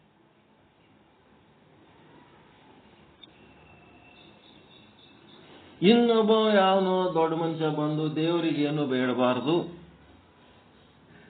ದೇವರಿಗೆ ಏನು ಬೇಡಬಾರ್ದು, ಅದು ಬೇಡದ್ರಿಂದ ನಮ್ಮದು ಸಾಧನೆ ಅಷ್ಟು ದೊಡ್ಡ ಮಟ್ಟದ ಆಗಂಗಿಲ್ಲ. ಶ್ರೇಷ್ಠವಾದ ಸಾಧನೆ ಏನದ? ಪರಮಾತ್ಮನ ಸೇವೆ ಪರಮಾತ್ಮನಿಗೆ ಮಾಡಬೇಕೇ ಹೊರತು ನಾವು ಬೇರೆ ಯಾವುದೇ ಒಂದು ಉದ್ದೇಶ ಇಟ್ಕೊಂಡು ಅಪೇಕ್ಷೆ ಇಟ್ಕೊಂಡು ಸೇವೆ ಮಾಡಬಾರದು ಅಂತ ಹೇಳಿ ಇನ್ನೊಬ್ರು ಹೇಳ್ತಾರೆ. ಅವಾಗ ನೀವು ಹೌದು ಬಿಡಪ್ಪ, ಪರಮಾತ್ಮಗೆ ಯಾಕೆ ಕೇಳ್ಬೇಕು? ಅವನಿಗೆ ಗೊತ್ತಿಲ್ಲೇನು? ಯಾವಾಗ ಏನೇನು ಕೊಡಬೇಕು ಎಲ್ಲ ಅವನಿಗೆ ಗೊತ್ತದ. ಹಿಂಗಾಗಿ ನಾವು ಅವನಿಗೇನು ಕೇಳೋದು ಬೇಡ ಅಂತೇಳಿ ಸಕಾಮ ಹೋಗಿ ನಿಷ್ಕಾಮ ಮಾಡಿದ್ರಿ. ದೇವ್ರೇ ನನ್ಗೇನು ಬೇಕಾಗಿಲ್ಲಪ್ಪ, ನಿನ್ಗೇನಾರು ಚಲೋದ್ ಮಾಡೋದಿದ್ರೆ ಇಡೀ ಜಗತ್ತಿಗೆ ಚಲೋದ್ ಮಾಡು, ಯಾರಿಗೆ ಏನ್ ಮಾಡ್ಬೇಕು ಕೇಳ್ತಾರ ಅವ್ರಿಗೆ ಮಾಡು, ನನ್ಗೇನು ಬೇಕಾಗಿಲ್ಲ. ನನಗ ಏನಾಗಬೇಕಾಗ್ಯದ? ಪೂಜೆ ಮಾಡ್ಬೇಕು, ಪೂಜೆ ಮಾಡ್ಲಾದ್ರೆ ಇರ್ಲಕ್ ಆಗಂಗಿಲ್ಲ ಅನ್ನೋದಕ್ಕೆ ನೀನು ಪೂಜೆ ಮಾಡ್ತೀನಿ, ಸ್ತೋತ್ರ ಮಾಡಬೇಕು, ಧ್ಯಾನ ಮಾಡಬೇಕು, ಅವು ಮಾಡುವ ರೂಢಿ ಮಾಡ್ಕೊಂಡಿನಿ. ಆದ್ರೆ ನನ್ನ ಯಾವ ಬೇಡಿಕೆಗಳು ಇಲ್ಲ ಅಂತೇಳಿ ನಿಷ್ಕಾಮ ಕರ್ಮ ಮಾಡಿದ್ರಿ ಅಂದ್ರೆ ಏನ್ ಸಿಗ್ತದ ನಿಮಗ? ಸಕಾಮ ಮಾಡಿದ್ರೆ ನಿಮ್ ಕರ್ಮ ಫಲ ಸಿಗುತ್ತ. ಲೌಕಿಕವಾದದ್ದು, ಅನಿತ್ಯವಾದದ್ದು, ಕ್ಷಣಿಕವಾದದ್ದು. ನಿಷ್ಕಾಮ ಮಾಡಿದ್ರೆ ಏನಾಗ್ತದ? ನಿರ್ಮಲ ಚಿತ್ತ, ನಿಶ್ಚಲ ಚಿತ್ತ, ತೀಕ್ಷ್ಣ ಚಿತ್ತ. ನಿರ್ಮಲ ಆಗ್ತದ, ನಿಶ್ಚಲ ಆಗ್ತದ, ಈಗ ತೀಕ್ಷ್ಣ. ನೀವು ರೆಗ್ಯುಲರ್ ಆಗಿ ಮೊದಲಿಂದ ಪಾಠ ಕೇಳಕ್ ಕೂತವ್ರಿಗೆ ನಿಮ್ಮದ ಬುದ್ಧಿ ತೀಕ್ಷ್ಣ, ನಿಮ್ ಚಿತ್ತ. ನಾ ಹೇಳಿದ ಕೂಡಲೇ ನಿಮ್ಗೆ ಅರ್ಥ ಆಗ್ತಿರ್ತದೆ. ಹೊಸದಾಗಿ ಸೇರಿದವ್ರಿಗೆ ಆ ಶಬ್ದಗಳ ಅರ್ಥ ಆಗಂಗಿಲ್ಲ. ನಿಮ್ಮದು ತೀಕ್ಷ್ಣ ಚಿತ್ತ ಆಗ್ಯದ, ನಿರ್ಮಲ ಚಿತ್ತ ಆಗ್ಯದ, ನಿಶ್ಚಲ ಚಿತ್ತ ಆಗ್ಯದ. ನೀವು ನಿರ್ಮಲ ಚಿತ್ತ, ನಿಶ್ಚಲ ಚಿತ್ತ, ತೀಕ್ಷ್ಣ ಚಿತ್ತ ಆಗದ ನಿಮ್ಮದು ಗುರಿನ? ಏನು ಲೌಕಿಕ ಏನಾರ ಭಿಕ್ಷೆ ರಕ್ಷೆಗಳ ಪಡ್ಕೊಳ್ಳೋದು ನಿಮ್ಮ ಗುರಿನ? ಮೋಕ್ಷ ಒಂದದು. ಆ ಪರಮಾತ್ಮ ಸ್ವರೂಪ ನಾನೇ ಅದೀನಿ ಅಂತೇಳಿ ನಿಶ್ಚಯವಾಗಬೇಕಾಗ್ಯದ. ಅದು ನಮ್ಮ ಗುರಿ ಅದ. ಮೋಕ್ಷ ನಮ್ಮ ಗುರಿ, ನಿರ್ಮಲ ಚಿತ್ತ, ನಿಶ್ಚಲ ಚಿತ್ತ ಅಲ್ಲ. ಅದಕ್ಕೆ ಯಾವ ರಾಘವೇಂದ್ರ ಸ್ವಾಮಿಗಳಿಂದ ನೀವು ಕರ್ಮ ಉಪಾಸನೆ ಮಾಡಿ ನೀವು ನಿರ್ಮಲ ಚಿತ್ತ ಆಗ್ಬೇಕಂತೀರಿ, ನಿಶ್ಚಲ ಚಿತ್ತ ಆಗ್ಬೇಕಂತೀರಿ, ಮತ್ತೇನಾಗ್ಬೇಕಂತೀರಿ, ಪ್ಲಸ್ ಏನಾದ್ರೂ ನೀವು ಭಿಕ್ಷೆ ರಕ್ಷೆಗಳನ್ನು ಪಡ್ಕೋಬೇಕಂತೀರಿ. ಆಯ್ತು. ಆದರೆ ಆ ರಾಘವೇಂದ್ರ ಸ್ವಾಮೀಜಿಯವರಲ್ಲಿರುವ ಆತ್ಮವಾಗಲಿ, ನನ್ನೊಳಗಿರುವ ಆತ್ಮವಾಗಲಿ, ಎರಡೂ ಆತ್ಮಗಳು ಅದು ಸತ್ಚಿತ್ತಾನಂದ ನಿತ್ಯ ಪರಿಪೂರ್ಣ. ನನ್ನೊಳಗಿರುವ ಆತ್ಮನು ಸತ್ಚಿತ್ತಾನಂದ ನಿತ್ಯ ಪರಿಪೂರ್ಣ. ಹನುಮಂತನ ದೇಹದೊಳಗಿರುವ ಆತ್ಮನು ಸತ್ಚಿತ್ತಾನಂದ ನಿತ್ಯ ಪರಿಪೂರ್ಣ. ಶ್ರೀರಾಮಚಂದ್ರನ ದೇಹದೊಳಗಿರುವ ಆತ್ಮನು ಸತ್ಚಿತ್ತಾನಂದ ನಿತ್ಯ ಪರಿಪೂರ್ಣ. ಬಸವಣ್ಣನವರ ದೇಹದೊಳಗಿರುವ ಆತ್ಮನು ಸತ್ಚಿತ್ತಾನಂದ ನಿತ್ಯ ಪರಿಪೂರ್ಣ. ಬಿಜ್ಜಳನೊಳಗಿರೋದನು ಅಷ್ಟೇ ಸಚ್ಚಿದಾನಂದ, ಕೊಂಡಿ ಮಂಚಣ್ಣನೊಳಗಿರೋದನು ಅಷ್ಟೇ ಸಚ್ಚಿದಾನಂದ. ಆ ಸಚ್ಚಿದಾನಂದನೇ ನನ್ನೊಳಗನು ಅದೇ ಸಚ್ಚಿದಾನಂದ ಅದನ ಅದನ ಅದನ ಅನ್ನೋದು ನಿಶ್ಚಯ ಮಾಡ್ಕೋಬೇಕು. ನಿಶ್ಚಯ ಮಾಡ್ಕೊಂಡ್ಮೇಲೆ ಅನುಗ್ರಹ ಮಾಡೋರು ಯಾರು? ಅನುಗ್ರಹ ಮಾಡಿಸಿಕೊಳ್ಳೋರು ಯಾರು? ಅನುಗ್ರಹ ಯಾವುದು? ಯಾರಿಗೆ ಈ ರೀತಿ ನಿಶ್ಚಯ ಆಗ್ತದ ಅವ್ರಿಗೇನಾಗ್ತದ? ಅನುಗ್ರಹ ಮಾಡೋರು ಬೇರೆಯಾಗಿ ಉಳಿಯುವುದಿಲ್ಲ. ಅನುಗ್ರಹನೂ ತನ್ನಿಂದ ಭಿನ್ನವಾಗಿಲ್ಲ. ತಾನೇ ಅನುಗ್ರಹ ಮಾಡುವನು, ತಾನೇ ಅನುಗ್ರಹ ಮಾಡಿಸಿಕೊಳ್ಳುವನು, ಅನುಗ್ರಹವೂ ತಾನೇ ಆಗಿದ್ದಾನೆ. ಈ ಸಾಧನೆ ಮಾಡಿ ಆ ಅನುಗ್ರಹ ಮಾಡುವ, ಅನುಗ್ರಹ ಮತ್ತು ಅನುಗ್ರಹ ಮಾಡಿಸಿಕೊಳ್ಳುವ ಈ ಮೂರನ್ನ ಕಳ್ಕೊಂಡು ಇವೇನದವ ನಾಮ ರೂಪ ಕ್ರಿಯೆಗಳು. ಅವು ಮೂರನ್ನ ಕಳ್ಕೊಂಡು ಸತ್ ಚಿತ್ತಾನಂದ ನಿತ್ಯ ಪರಿಪೂರ್ಣ ವಿಶೇಷಣಗಳೇನದವಲ್ಲ ಆ ವಿಶೇಷಣದ ಅನುಭವ ನಿಶ್ಚಯ ಮಾಡಿಕೊಂಡ್ರೆ ಅಲ್ಲೇ ಮೋಕ್ಷ.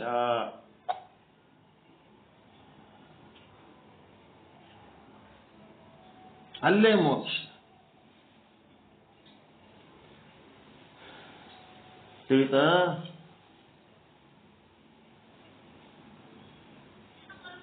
ಹೆಂಗ? ಅದೇ ಪರಮಾನಂದ ಪ್ರಾಪ್ತಿ ರೂಪ, ಸರ್ವ ದುಃಖ ನಿವೃತ್ತಿ ರೂಪ ಮೋಕ್ಷ ಅಲ್ಲೇ ಅದ. ಎಲ್ಲಿ? ಆತ್ಮಾನುಸಂಧಾನದಲ್ಲಿ, ಅನುಗ್ರಹದ ವ್ಯವಹಾರದಲ್ಲಿ ಅಲ್ಲ. ನಿರ್ಮಲ ಚಿತ್ತ ನಿಶ್ಚಲ ಚಿತ್ತ ಸಾಧನೆಯ ಮಟ್ಟಿಗೆ ನಿಂತರ ಅಲ್ಲಿನೂ ಅಲ್ಲ. ಏನಾರ ಪವಾಡಗಳಾಗ್ಯಾವ ಅಂದ್ರೆ ಅದು ಅಲ್ಲ.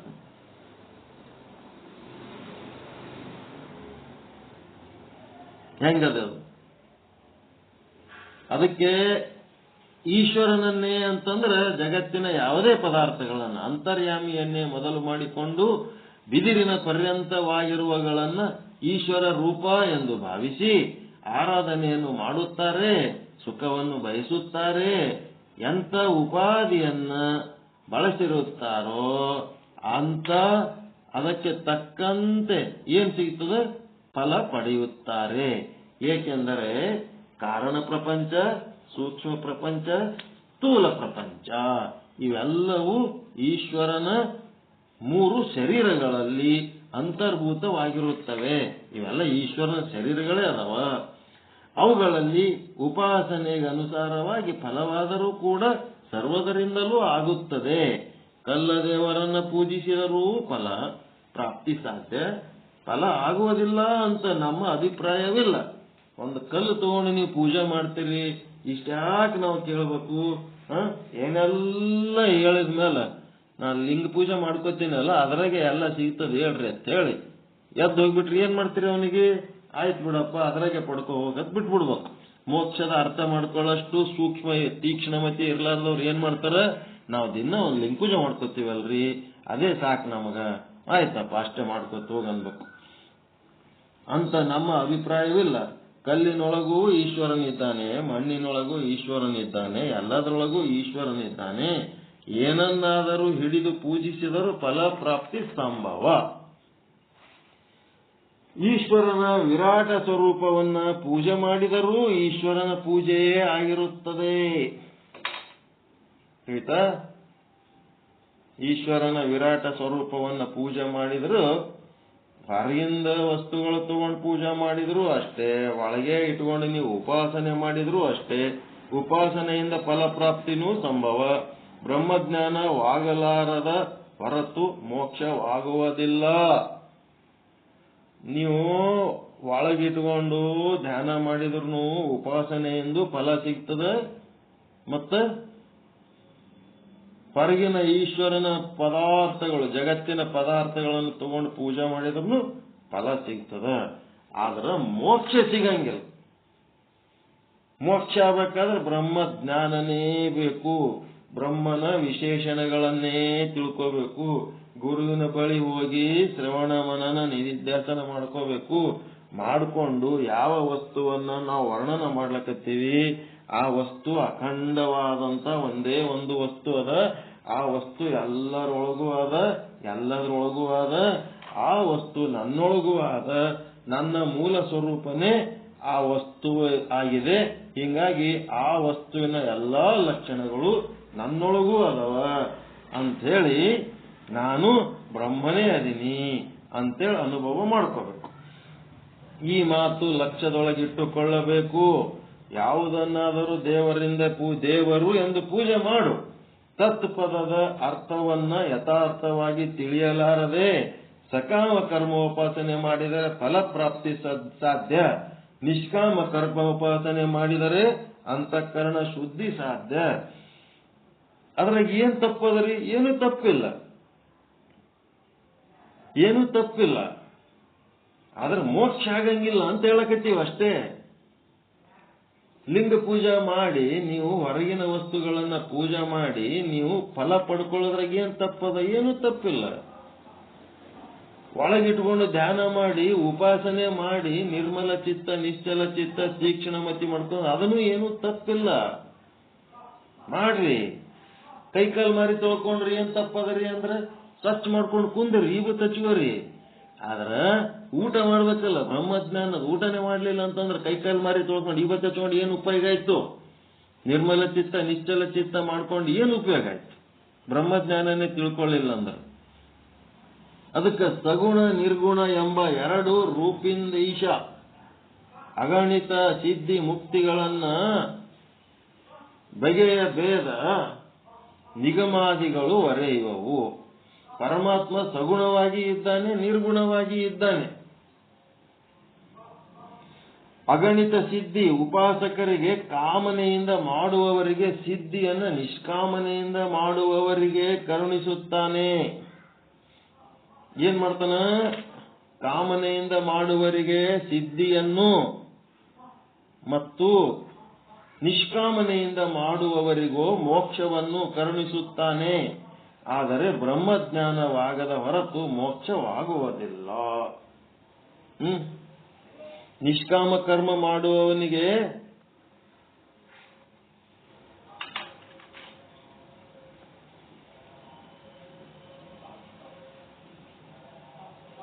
ಒಂದು ವೇಳೆ ಮೋಕ್ಷ ಪ್ರಾಪ್ತಿಯ ಇಚ್ಛೆಯುಂಟಾಗಿದ್ದರೆ ವಿವೇಕದಿಂದ ಜೀವ ಈಶ್ವರರ ಸ್ವರೂಪವನ್ನು ಪಂಚಕೋಶಗಳಿಂದ ಬೇರ್ಪಡಿಸಬೇಕು.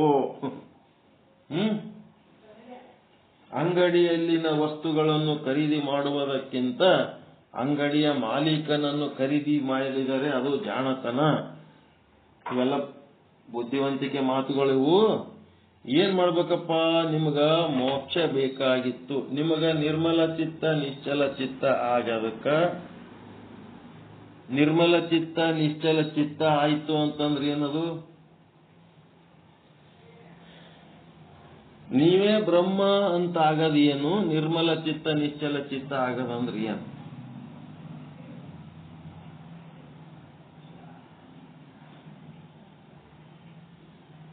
ಈಗ ಸತ್ತು ಹೆಣ ಸುಡಲ್ಲಿ, ಸತ್ತು ಹೆಣ ಸುಡಲ್ಲಿ ಅದಕ್ಕೇನು ಮೋಕ್ಷಧಾಮ ಅಂತ ಬರೆದಿರ್ತಾರ, ಮುಕ್ತಿಧಾಮ ಅಂತ ಬರೆದಿರ್ತಾರ?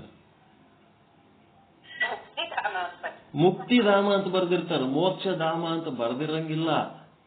ಯಾವಾಗ ನಿಮಗೆ ನಿರ್ಮಲ ಚಿತ್ತ ನಿಶ್ಚಲ ಚಿತ್ತ ಆಗ್ತದ, ಆ ಸಮಯದಲ್ಲಿ ಏನಾಗ್ತಿರ್ತದಪ್ಪ ಅಂತಂದ್ರ ಈ ಸಂಸಾರ ಚಿಂತೆಗಳು ಒಂದ್ ಸ್ವಲ್ಪ ಸೈಡಿಗೆ ಹೋಗಿರ್ತಾವ, ಒಂದ್ ಸ್ವಲ್ಪ ಖುಷಿ ಆಗ್ತಿರ್ತದ, ಒಂದ್ ಸ್ವಲ್ಪ ನಿಶ್ಚಿಂತೆ ಆಗ್ತಿರ್ತದ, ಒಂದ್ ಸ್ವಲ್ಪ ನಿರಾಳ ಆಗ್ತಿರ್ತದ.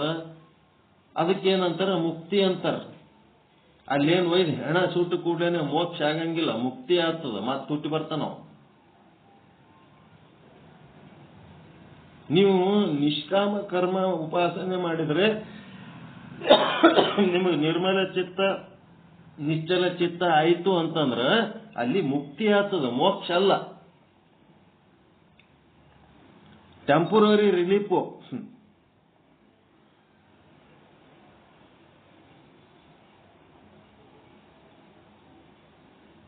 ರೈಲ್ವೆ ಸ್ಟೇಷನ್ದೊಳಗ ವೇಟರ್ ರೂಮ್ ಅಂತ ಮಾಡಿರ್ತಾರ, ಒಂದು ಏರ್ ಕಂಡೀಷನ್ ರೂಮ್. ಏನ್ ಅಲ್ಲಿ ಮಕ್ಕಳಕ್ಕಾಗ್ತದ? ಸ್ವಲ್ಪ ಹೊತ್ತು ಕುಂದಿರ್ಬೋದು ತಣ್ಣಗೆ ಅಷ್ಟೇ. ರೈಲ್ವೆ ಬತ್ತಂದ್ರೆ ಮತ್ತೆ ಓಡಿ ಹಿಡಿಬೇಕಾ ಬೇಡ?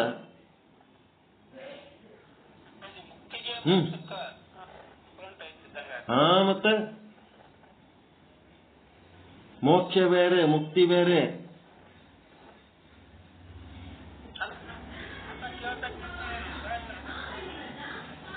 ಏನ್ರಿ?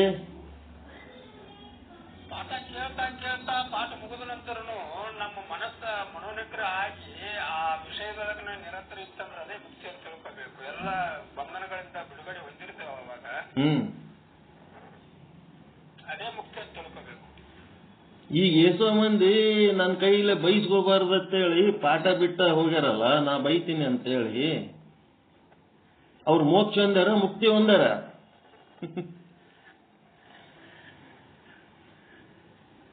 ಅಲ್ಲ, ಅದು ಮೇಲ್ಮುಖವಾಗಿ ನೋಡಿದಾಗ ಅಂತರ್ಮುಖಿಯಾಗಿ ವಿಷಯಕ್ಕೆ ಪೂರ್ತಿ ಮಗ್ನ ಆಗಿ ನಿಶ್ಚಲ ಚಿತ್ತ ನಿರ್ಮಲ ಚಿತ್ತದೊಳಗ ಪೂರ್ತಿ ಇದೀವಿ ಅಂತಂದ್ರ ಅದೇನು ಆ ಬೈಗುಳದೊಳಗೆಲ್ಲ ಏನ್ ಸಂಬಂಧ ಬರುತ್ತೆ? ಅದೇ ಮತ್ತ ಇಲ್ಲಿ ಎಷ್ಟು ಮಂದಿ ಕೂತಾರ, ಅವ್ರೆಲ್ಲರ್ಕಿಂತ ಹೆಚ್ಚು ಫಾಸ್ಟ್ ಮೋಕ್ಷ ಮಾಡ್ಕೊಳ್ಳೋರು ನೀವು ಒಬ್ರೆ.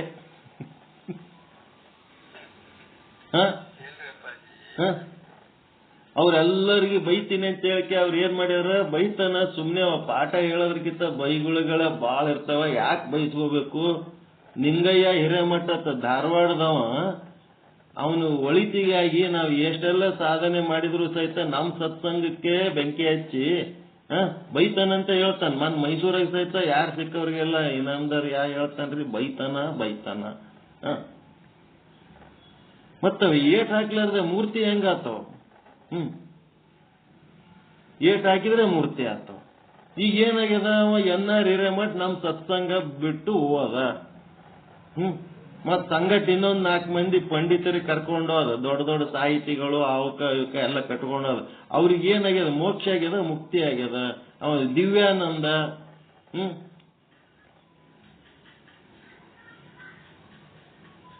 ಈ ಸತ್ಸಂಗದಿಂದ ಅವರು ಏನಾಗ್ಯಾರ, ಮುಕ್ತಿ ಹೊಂದ್ಯಾರ. ಈಗ ಗಂಡ ಮಕ್ಕಳು ಮುಂಜಾನೆ ನಸಿಕ್ನಾಗೆದ್ದು ಅವಕ್ಕೆ ತಯಾರು ಮಾಡಿ, ಅವಕ್ಕೆ ಉಣಿಸಿ, ಬುತ್ತಿ ಕಟ್ಟಿ, ಜಳಕ ಮಾಡಿಸಿ, ಬೂಟ್ ಹಾಕಿ, ಸಾಕ್ಸ್ ಹಾಕಿ, ಏನೆಲ್ಲ ತಯಾರು ಮಾಡಿ ಗಂಡ ಆಫೀಸ್ಗೆ ಹೋದ, ಮಕ್ಕಳು ಶಾಲಿಗೆ ಹೋದು ಅಂತಂದ್ರ ಆ ಹೆಣ್ಣು ಮಗಳು ಏನ್ ಮಾಡ್ತಾಳ, ಸೀರಿ ಮೊಳಕಲ್ ತನ ಏರಿಸ್ಕೊಂಡ್ಬಿಡ್ತಾಳ, ಫ್ಯಾನ್ ಹಚ್ಕೋತಾಳ, ಉಶ್ಶಪ ಅಂತ ಕುಂದಿರ್ತಾಳ ಒಂದ್ ಕಡೆ. ಆ ಹೆಣ್ಣು ಮಗಳು ಮಾಡೋ ಕೆಲಸಗಳು ಒಂದೇ ಕಾಲಕ್ಕೆ 3-4 ಕೆಲಸಗಳು ಎಲ್ಲ ಕಡೆ ನಡೆಸಿರ್ತಾಳ. ಆ ಕಡೆ ಅಡಿಗೆ, ಈ ಕಡೆ ನೀರ, ಎಲ್ಲ ಏನೇನ್ ಸರ್ಕಸ್ ಮಾಡ್ತಿರ್ತಾಳ. ಒಂದೊಂದ್ ಸಾರಿ ಕೈಯನ್ ಸಾಮಾನುಗಳು ಬೀಳ್ತಿರ್ತಾವ, ಫ್ರಿಜ್ ನನ್ನು ತಗೊಂಡು ಅಲ್ಲಿ ಇಡೋದು, ಇಲ್ಲಿ ಟೇಬಲ್ ಮೇಲೆ ಹಿಡಿದು ಏನೇನೋ ಸರ್ಕಸ್ ಮಾಡ್ತಿರ್ತಾಳ. ಅದ್ರೊಳಗೆ ನಾವು ಏನು ಮಾಡಂಗಿಲ್ಲ, ಹೆಣ ಕೂತಂಗ್ ಕೂತಿರ್ತೀವಿ. ಏನ್ ಕೆಡಾಕಿದಿ, ಏನ್ ಬಿತ್ತು ನೋಡಿ, ಮಾಡ್ಲಕ್ ಬರ್ಲಕ್ಕನು.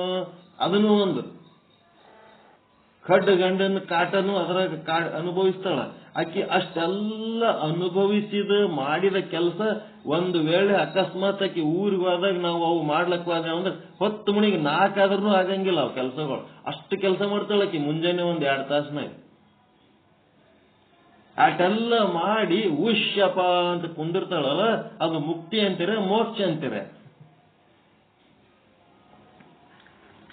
ಮುಕ್ತಿ ಸ್ವಲ್ಪ ಹೊತ್ತು ಟೆಂಪರರಿ ರಿಲೀಫ್ ಆಗೋದು ಮುಕ್ತಿ. ಆಕಿ ಏನ್ ಮಾಡ್ತಾಳ, ಸಂಜೆ 4-5ಕ್ಕೆ ಮತ್ತೆ ಈ ದೆವ್ವಗಳು ಬಂದು ಅಟ್ಯಾಕ್ ಆಗ್ತಾವ ಆಕಿ ಗೊತ್ತು, ಅದಕ್ಕೆ ತಯಾರದಾಗಿರ್ತಾಳ ಅದನ್ನ ಫೇಸ್ ಮಾಡ್ಲಿಕ್ಕೆ. ಮತ್ತೆ ಕ್ರಿಯೇಟ್ ಮಾಡ್ಕೊಳ್ತಾಳ, ಒಂದಿಷ್ಟು ರೆಸ್ಟ್ ಮಾಡಿ, ಒಂದಿಷ್ಟು ಕೆಲಸ ಮಾಡಿ, ಏನೋ ಮಾಡಿ ಅದನ್ನ ಎದುರಿಸ್ಲಕ್ ತಯಾರಾಗ್ತಾಳ. ಅದಕ್ಕೆ ನಿಷ್ಕಾಮ ಕರ್ಮ, ನಿಷ್ಕಾಮ ಉಪಾಸನೆ ಮಾಡೋದ್ರಿಂದ ಒಂದ್ ಸ್ವಲ್ಪ ಮನಸ್ಸು ನಿರ್ಮಲ ಆಗ್ತದ, ನಿಶ್ಚಲ ಆಗ್ತದ, ಅದರಿಂದ ಸ್ವಲ್ಪ ಸಮಾಧಾನ ಆಗ್ತದ. ಅಂದ್ರೆ ಅದು ಮುಕ್ತಿ. ಅಲ್ಲಿ ಇರುವ ಯಾವ ಮಠ, ಆಶ್ರಮ, ಗುರು, ದೈವ ಏನದ ಅದ್ರೊಳಗಿರುವ ಆತ್ಮ ಬೇರೆ ಅಲ್ಲ, ನನ್ನೊಳಗಿರುವ ಆತ್ಮ ಬೇರೆ ಅಲ್ಲ, ನಾನು ಅದೇ ನಾನು ಅಂದ ಹೊತ್ನಾಗ ಅವನಿಗೆ ಮುಕ್ತಿ ಸುಖ ಕಿಂಚಿತ್ ನಮ್ಗೆ ಎಲ್ಲಿ ಕರ್ಕೊಂಡೋಗಿ ಮುಂದೆ ನಿಂದಿರ್ಸಿದ್ರು ನಮ್ಗೆ ಏನ್ ಮುಕ್ತಿನೇ ಅನ್ಸಂಗಿಲ್ಲ. ನಾವು ಮೋಕ್ಷದ ಆನಂದದಾಗಿದ್ದವ್ರಿಗೆ ಯಾವ ದೇವ್ರ ಮುಂದೆ ನಿಂದಿರ್ಸಿದ್ರು ಅಷ್ಟೇ ಅದ. ನೀ ಬೇರೆ ಅಲ್ಲ, ನಾ ಬೇರೆ ಅಲ್ಲ, ನನ್ನೊಳಗಿದ್ದದ್ದೇ ನೀನು, ನಿನ್ನೊಳಗಿದ್ದದ್ದೇ ನಾನು ಅಂತೇಳಿ ಅದನ್ನ ನನ್ನ ಸ್ವರೂಪ ಮಾಡ್ಕೊಂಡು ನೋಡ್ತಿರ್ತೀನಲ್ಲ, ನಾ ಮೋಕ್ಷದ ಆನಂದದಾಗಿರ್ತೀನಿ. ಬೇರೆಯವರೆಲ್ಲ ಈ ಮೋಕ್ಷದ ಗುರುತು ಇರ್ಲಾರ್ದವ್ರು ಏನ್ ಮಾಡ್ತಾರ, ಗುಡಿಗೆ ಬಂದ್ರೆ ಸಮಾಧಾನ ಆಯ್ತಪ್ಪ, ಮಠಕ್ಕೆ ಬಂದ್ರೆ ಸಮಾಧಾನ ಆಯ್ತು. ಯಾಕೆ ಸಮಾಧಾನ ಆಯ್ತು? ಒಂದ್ ಸ್ವಲ್ಪ ಮನಿ ಚಿಂತೆಗಳು ಇಲ್ಲದಂಗಾಗಿ ಸಮಾಧಾನ ಆಗ್ಯದ. ಆ ಮನಿ ಚಿಂತೆಗಳು ಬಿಟ್ಟು ಮನೆಯಾಗಿಂದ ಟೆನ್ಷನ್ ಕಳ್ಕೊಂಡು, ಮೊನ್ನೆ ಒಬ್ಬರು ಡಾಕ್ಟರ್ ಒಂದ್ ಎಕ್ಸ್ಪೀರಿಯನ್ಸ್ ಹೇಳಿದ್ರು. ಏನಪ್ಪ, ಒಬ್ಬ ಹೆಣ್ಮಗಳು ದವಾಖಾನಿಗೆ ಬಂದಾಳ, ನಂಬರ್ ಹಚ್ಚಾಳ, ಚೀಟಿ ತಗೊಂಡಾಳ, ಎಲ್ಲ ಮಾಡ್ಯಾಳ. ಡಾಕ್ಟರ್ ತೋರ್ಸಕ್ಕ ಆಕಿದ್ ಏನ್ ಟೆಸ್ಟ್ ಮಾಡಿದ್ರು ಎಲ್ಲ ಆರಾಮದ. ಆರಾಮದಿಲ್ಲ. ಎದಕ್ ಬಂದಿದೆ ಅಂದ್ರ ಆರಾಮದೀನಿ ಅಂತ ಹೇಳಕ್ಕೆ ಮುಂಜಾನೆ ಹಿಡಿದು ಸಂಜೆ ತನಕ ರೂಬ್ಲಕತ್ತಾರ. ನನಗೊಂದ್ ಸ್ವಲ್ಪ ಅನಾರೋಗ್ಯ ಉಂಟು ಮಾಡ್ಕೊಳಕ್ ಬಂದೀನಿ ನಿನ್ನ ಹತ್ರ. ನನಗೆ ಆರಾಮಿಲ್ಲ ಅಂತ ಹೇಳಕ್ಕ ನನಗೇನು ಅಲ್ಲಿ ಸಮಸ್ಯೆ ಇಲ್ಲ. ಈಗ ನನಗೆ ಆರಾಮಿಲ್ಲ ಅಂತ ಹೇಳಿ ಒಂದ್ ಸ್ವಲ್ಪ ಕೆಲಸದಿಂದ ನಾನು ಸ್ವಲ್ಪ ಮುಕ್ತಿ ಪಡ್ಕೊಳಕ ಒಂದ್ ಸ್ವಲ್ಪ ಅನಾರೋಗ್ಯ ಮಾಡ್ಕೊಳಕ್ ಬಂದೀನಿ ನಿನ್ನ ಬಳಿ, ಆರೋಗ್ಯದ ಸಲುವಾಗಿ ಅಲ್ಲ ಅಂತ ಹೇಳಿರುತ್ತೆ ಡಾಕ್ಟರ್.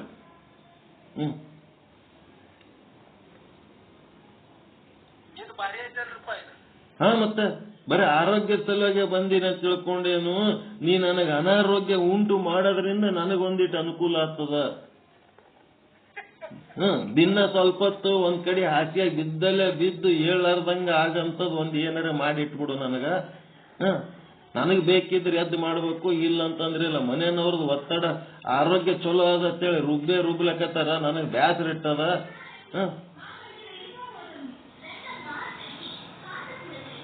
ಬರೇ ಆರೋಗ್ಯದಲಿಂತ ಸುಖ ಸಿಗ್ತದ ಅಂತ ತಿಳ್ಕೊಂಡಿರ, ಅನಾರೋಗ್ಯದಲಿಂತನೂ ಸುಖ ಸಿಗ್ತದ.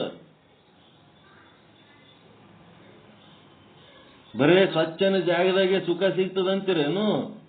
ಹೇಲಿಕೆರೆಗೆ ಹೋಗಿ ಕುಂದಿರ್ತಾರ ಸ್ವಸ್ಥರು, ಸಂಡಾಸ್ ಬಂದದತ್ತೇಳಿ ಸುಮ್ನೆ ಮನ್ಯಾಗ ಕೆಲಸ ಬಹಳ ಆಗ್ಯದತ್ತೇಳಿ ಅಲ್ಲಿ ಕುಂದಿರ್ತಾರ ಸ್ವಲ್ಪ ಹೊತ್ತು. ಅವ್ರಿಗೆ ಹೇಲಿಕೇರಿದ್ ವಲಸೆ ಅನ್ಸಂಗಿಲ್ಲ, ಸ್ವಲ್ಪ ಹೊತ್ತು ಆರಾಮ್ ಇರ್ಬೇಕಂತಾರಲ್ಲ, ದಟ್ ಈಸ್ ಮುಕ್ತಿ. ಚಂಬು ತಗೊಂಡು ಹೊಂಟು ಬಿಡ್ತಾರ ಮನ್ಯಾಗ ಯಾರ್ಯಾರ ಬಾಯ್ ಮಾಡ್ಲಕತ್ತಾರ ಅಂದ್ರ ಸಂಡಾಸ್ ಬಂದದತ್ತೇಳಿ.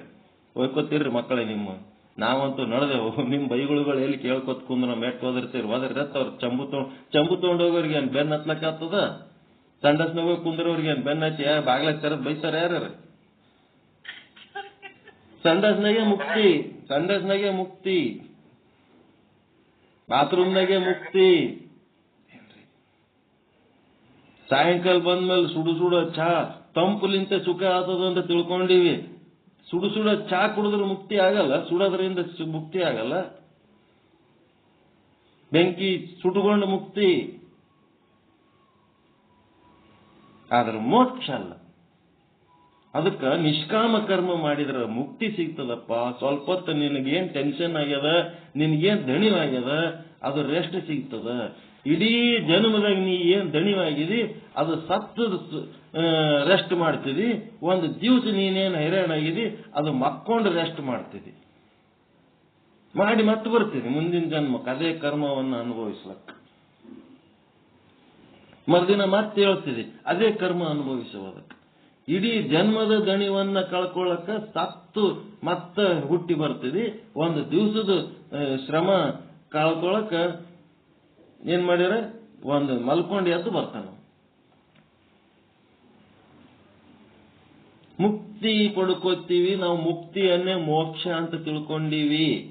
ನಿರ್ಮಲ ಚಿತ್ತ, ನಿಶ್ಚಲ ಚಿತ್ತ, ತೀಕ್ಷ್ಣ ಚಿತ್ತ, ಈ ಸಾಧನೆ ಮಾಡೋದ್ರಿಂದ ನನಗ ಒಂದಿಷ್ಟು ಮುಕ್ತಿ ಸಿಕ್ಕದ, ಮೋಕ್ಷ ಸಿಕ್ಕಿಲ್ಲ. ಸಕಾಮ ಕರ್ಮ ಮಾಡೋದ್ರಿಂದ ಏನಾಗ್ಯದ, ನನಗ ಪರಮಾತ್ಮನ ಭಿಕ್ಷೆ ಮತ್ತು ರಕ್ಷೆಗಳು ಸಿಕ್ಕವ, ಅದು ಮೋಕ್ಷ ಅಲ್ಲ. ನಿಷ್ಕಾಮ ಕರ್ಮ ಮಾಡೋದ್ರಿಂದ ನಮಗೆ ನಿರ್ಮಲ ಚಿತ್ತ, ನಿಶ್ಚಲ ಚಿತ್ತ, ತೀಕ್ಷ್ಣ ಚಿತ್ತ ಸಾಧನೆ ಆಗ್ಯದ, ಅದರಿಂದ ಮುಕ್ತಿ ಸಿಕ್ಕದೆ ಹೊರತು ಅದು ಮೋಕ್ಷ ಅಲ್ಲ. ಏನ್ ಅಂತೀರಿ, ಏನ್ ಮುಂದೆ ಏನಾಗಬೇಕಂತೀರಿ? ಗುಡಿಗೆ ಹೋಗಿ ಸಮಾಧಾನಲೆ ಒಂದ್ ಸ್ವಲ್ಪ ಹೊತ್ತು ಕೂತ್ ಮನಿಗೆ ಬಂದ್ರೆ ಅದಕ್ಕೆ ಮುಕ್ತಿ ಅಂತೀರಿ, ಮೋಕ್ಷ ಅಲ್ಲ ಅಂತೀರಿ. ಮತ್ತೆ ಏನಾರ ಬೇಡ್ಕೊಂಡ್ರೆ ದೇವ್ರು ಇದು ಕೊಟ್ಟ, ಮಕ್ಕಳು ಕೊಟ್ಟ, ಮನೆಯಾಗಿಂದ ಕಾರ್ ಕೊಟ್ಟ, ಮನಿ ಕೊಟ್ಟ. ಒಬ್ಬ ಚಲೋ ಕ್ಯಾಮ್ರಾಮ್ಯಾನ್ ಇರ್ತಾನ, ಅವನಿಗೆ ಕ್ಯಾಮ್ರಾ ತಗೊಳ್ಳೋ ಶಕ್ತಿನೇ ಇರಲ್ಲ. ಅವ ಯಾವುದೋ ಒಂದು ಸತ್ಸಂಗಕ್ಕೆ ಬಂದ ಕೂಡ್ಲೇನೆ ಗುರುಗಳ ಆಶೀರ್ವಾದ ಮಾಡದ, ನಮಸ್ಕಾರ ಆಯ್ತಪ್ಪ ಇಷ್ಟಾರ್ಥಿ ಸಿದ್ಧಿರಸ್ತು ಅಂದ. ಅವ್ನಿಗೆ ಯಾಕಡಿದ ರೊಕ್ಕ ಹೊತ್ತು ಒಂದು ಕ್ಯಾಮ್ರಾ ತಗೊಂಡ, ಆಯ್ತು. ಆ ಕ್ಯಾಮ್ರಾ ತಗೊಂಡ್ ಕೂಡ್ಲೇನೆ ಅವನ ಜೀವನ ನಡೀತು.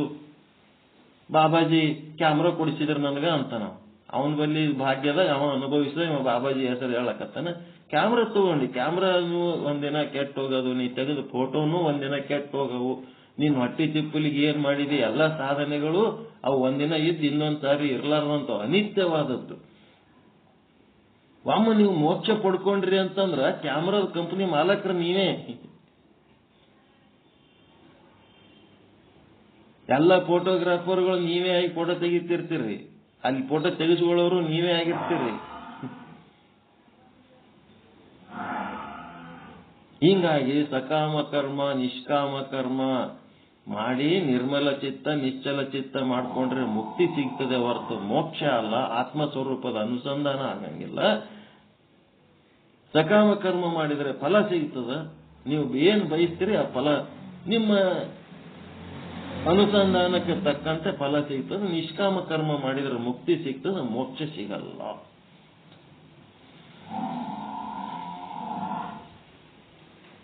ಈ ಪಾಠ ಯಾವಾಗ ಮುಗಿತದ ಮನಸ್ಸು ಕೈಕೊಂಡು ಕೂತದ ಮುಕ್ತಿ ಸಲುವಾಗಿ. ಹಿಂಗ್ ಕೊಂಡಿ ಬಿಚ್ಚಿದ್ರೆ ಸಾಕು ಎಗರ್ತದ. ಅದು ಮುಕ್ತಿ. ಅದು ಮೋಕ್ಷ ಅಲ್ಲ.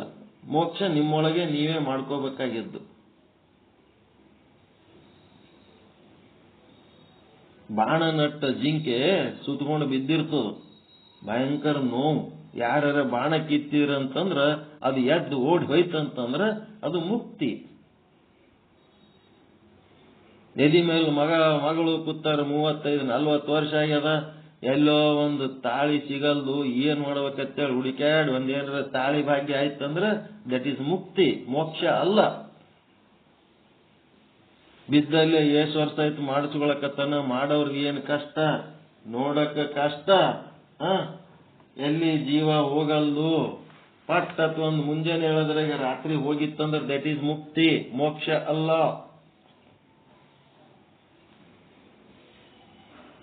ನಾನ್ ನಿಮ್ ಮನೆಗೆ ಬಂದು ಕುಂತು ವಡ ಒದರ್ಲಕತ್ತಿದ್ನಿ, ಸಾಕಾಗಿತ್ತು ಅಂತಂದ್ರ ಏನ್ ಮಾಡ್ಬೇಕು, ಹೋಗಂತನ್ಲಕ್ಕೂ ಬರಲ್ಲ, ಮನೆಗೆ ಇಟ್ಕೊಳಂಗ ಏನು ಮನುಷ್ಯ ಅನುಕೂಲ ಇಲ್ಲ, ಏನೋ ತತ್ವಜ್ಞಾನ ಹೇಳ್ತಾನ, ಎಲ್ಲಿ ಕಿರಿಕಿರಿ ಅಂತೇಳಿ ಒಳಗ್ ಮನಸ್ಸು ಕಾಯ್ತಾ ಇರ್ತದ. ಯಾವಾಗ ಬ್ಯಾಗ್ ತಗೊಂಡ್ ರೆಡಿ ಆತೀನಿ ಅವಾಗ ಹೊರಗೆ ಹೆಜ್ಜೆ ಇಟ್ಟು ಕೂಡ್ಲೇನೆ ಮನಸ್ಸು ಆರಾಮ ಮನಸ್ಸು ನೋಡಪ್ಪ ಈಗ ದಟ್ ಈಸ್ ಮುಕ್ತಿ, ಮೋಕ್ಷ ಅಲ್ಲ. ಯಾರ್ಯಾರ ಗುರು ಜಂಗಮರು ಬಂದಾಗ ಟೆನ್ಷನ್ ಆಗಿರ್ತದ ಮನ್ಯಾಗ, ಅವ್ರು ಆದ್ಮೇಲೆ ಮುಕ್ತಿ ಆಯ್ತು, ಮೋಕ್ಷ ಆಗಲ್ಲ. ಮೋಕ್ಷ ನೀವೇ ಮಾಡ್ಕೋಬೇಕವು, ಯಾರು ಮಾಡಕ್ ಬರಲ್ಲ. ಅನುಸಂಧಾನ ಆತ್ಮ ಪರಮಾತ್ಮರ ವಿಚಾರಗಳನ್ನ ನಿರ್ಮಲ ಚಿತ್ತ ನಿಶ್ಚಲ ಚಿತ್ತದಿಂದ ಆಲಿಸಿ, ಆ ಆತ್ಮನ ತತ್ವಗಳೇ ನನ್ನ ತತ್ವಗಳು, ಆತ್ಮನ ಲಕ್ಷಣಗಳೇ ನನ್ನ ಲಕ್ಷಣಗಳು, ನಾನೇ ಆತ್ಮ ಅಂತೇಳಿ ಅನುಸಂಧಾನ ಮಾಡಿ ಆ ಕನ್ನಡಿ ಒಳಗೆ ಕಾಣುವ ಕಣ್ಣುಗಳು ಅವು ಬೇರೆ ಯಾರ ಕಣ್ಣುಗಳಲ್ಲ, ನನ್ನ ಕಣ್ಣುಗಳೇ ಅಂತ ಹೆಂಗ್ ತಿಳ್ಕೊತೀರಿ ಹಂಗ ತಿಳ್ಕೊಳ್ಳೋಂಥದ್ದು ಆಲೋಚನೆ ಮಾಡಿ ಅರಿವಿಗೆ ತಂದುಕೊಳ್ಳುವಂತ ಕೆಲಸ ಅದು ನೀವು ಮಾಡಬೇಕಾದ ಕೆಲಸ. ನೀವು ಮಾಡೋದು ನಾವು ಮಾಡ್ಲಕ್ಕಾಗಲ್ಲ. ಮೋಕ್ಷ ನೀವೇ ಮಾಡ್ಕೋಬೇಕು. ಏನಿಲ್ಲ, ನಮ್ಮೂರಿಗೆ ಬಂದು 1 ದಿನ 2 ದಿನ ಇದ್ರಿ, ಸಮಾಧಾನ ಆಯ್ತು. ನಿಮ್ಮೂರಿಗೆ ನೀವು ಆದ್ರಿ ಅಂದ್ರೆ ಮುಕ್ತಿ ಅಷ್ಟೇ, ಮೋಕ್ಷ ಅಲ್ಲ.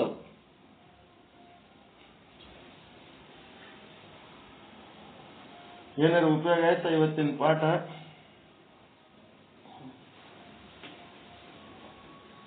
ಮುಕ್ತಿಗೆ ಮೋಕ್ಷಕ್ಕೆ ವ್ಯತ್ಯಾಸ ಗೊತ್ತಿರ್ಲಾರ್ದಾಗ ಸುಮ್ನೆ ಆ ಗುಡಿ ಈ ಗುಡಿ, ಆ ದೇವ್ರ ಈ ದೇವ್ರ, ಆ ಗುರು ಈ ದೇವ್ಗುರು, ಆ ಪುಸ್ತಕ ಈ ಪುಸ್ತಕ ಓದಿ ಒಣ ಹೈರಾಣ ಆತಾರೆ ಹೊರತು ಮೋಕ್ಷ ಸಾಧನೆಯ ಪರಿಚಯ ಇಲ್ಲದಕ್ಕ.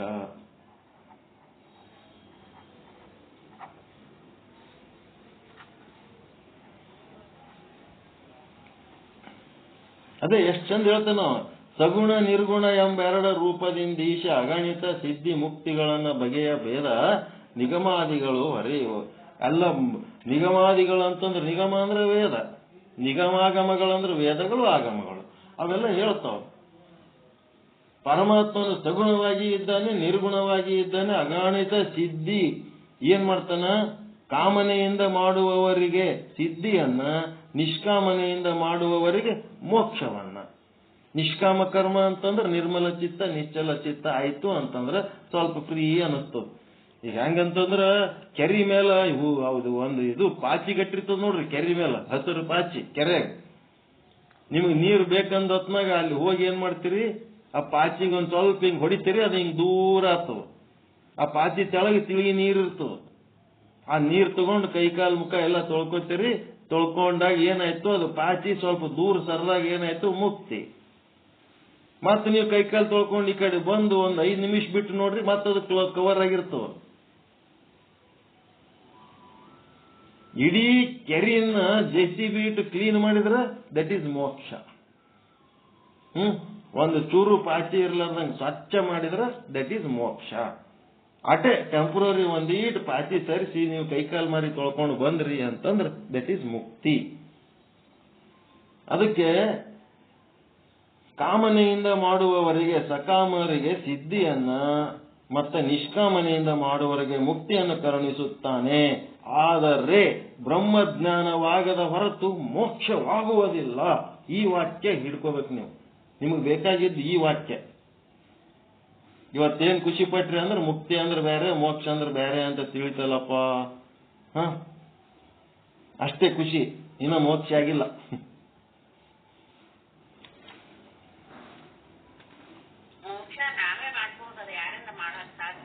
ಮೋಕ್ಷ ನಿಮ್ಮ ಪ್ರಯತ್ನದಿಂದ ಆಗ್ತದೆ. ಯಾವುದೋ ಒಂದು ಕ್ಷೇತ್ರಕ್ಕೆ ಹೋಗಿ ಯಾರ್ದೋ ಆಶೀರ್ವಾದ ತಗೊಂಡು ಯಾರ್ದೋ ದರ್ಶನ ಮಾಡ್ಕೊಂಡು ಯಾವುದೋ ಒಂದು ಪ್ರಸಾದ ಅಂತ ತಿಂದು ಪ್ರಸಾದ ತಿಂದು 3 ತಾಸನಾಗ ಏನಾಗ್ತದೆ ನಿಮ್ ಪ್ರಸಾದ? ಮೋಕ್ಷ ಹಂಗಾಗ್ತದೇನು? ಎಲ್ಲರ ಟೆಂಪರರಿ ಅವೆಲ್ಲ. ಪ್ರಸಾದ, ಆಶೀರ್ವಾದ, ಅನುಗ್ರಹ ಎಲ್ಲ ಟೆಂಪರರಿ. ಮೋಕ್ಷ ನೀವು ಸ್ವತಃ ಪ್ರಯತ್ನ ಮಾಡಿ ಮಾಡಬೇಕು. ಅದು ಏನು ಅನ್ನೋದು ಮತ್ತೆ ಪರಮಾತ್ಮ ನಾಳೆಗೆ ಏನು ಜ್ಞಾನ ಕೊಡ್ತಾನೋ ನೋಡೋಣ. ಉಪಯೋಗ ಅನ್ನಿಸ್ತ ಪಾಠ?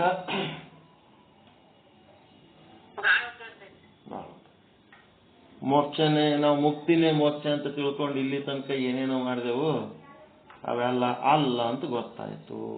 ಏನಾಯ್ತು? ನಿಷೇಧ ರೂಪ ಮೋಕ್ಷ ಗೊತ್ತಾಯ್ತು. ವಿಧೇಯ ರೂಪ ಮೋಕ್ಷ ಸಾಧನೆ ಮಾಡ್ಬೇಕಾಗಿ.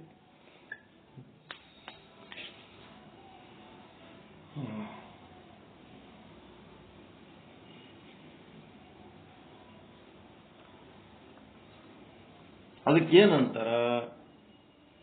ದಿನ ಒಂದು ಮೀನ ಕೊಡೋದಕ್ಕ ಮತ್ತ ಅವನಿಗೆ ಮೀನ ಹಿಡಿಯೋದು ಕಲ್ಸೋದಕ್ಕೆ. ಒಬ್ಬ ವ್ಯಕ್ತಿಗೆ ದಿನ ಒಂದು ಮೀನ ಕೊಡೋದಕ್ಕ ಮತ್ತು ಮೀನ ಹಿಡಿಯೋದು ಕಲ್ಸೋದಕ್ಕೆ ವ್ಯತ್ಯಾಸ ಅದ ಇಲ್ಲ? ಮೀನ ಹಿಡಿಯೋದು ಕಲಿಸ್ಬಿಟ್ರೆ ಅವ ಏನ್ ಮಾಡ್ತಾನ? ತಾನೇ ಹೋಗಿ ಮೀನ ಹಿಡ್ಕೊಂಡು ತಿಂತಾನ. ದಿನ ಒಂದು ಮೀನ ಕೊಟ್ರ ಅವ ಮೀನ ಕೊಡ್ಲಾರ ದಿವಸ ಉಪವಾಸ ಬೀಳ್ತಾನ.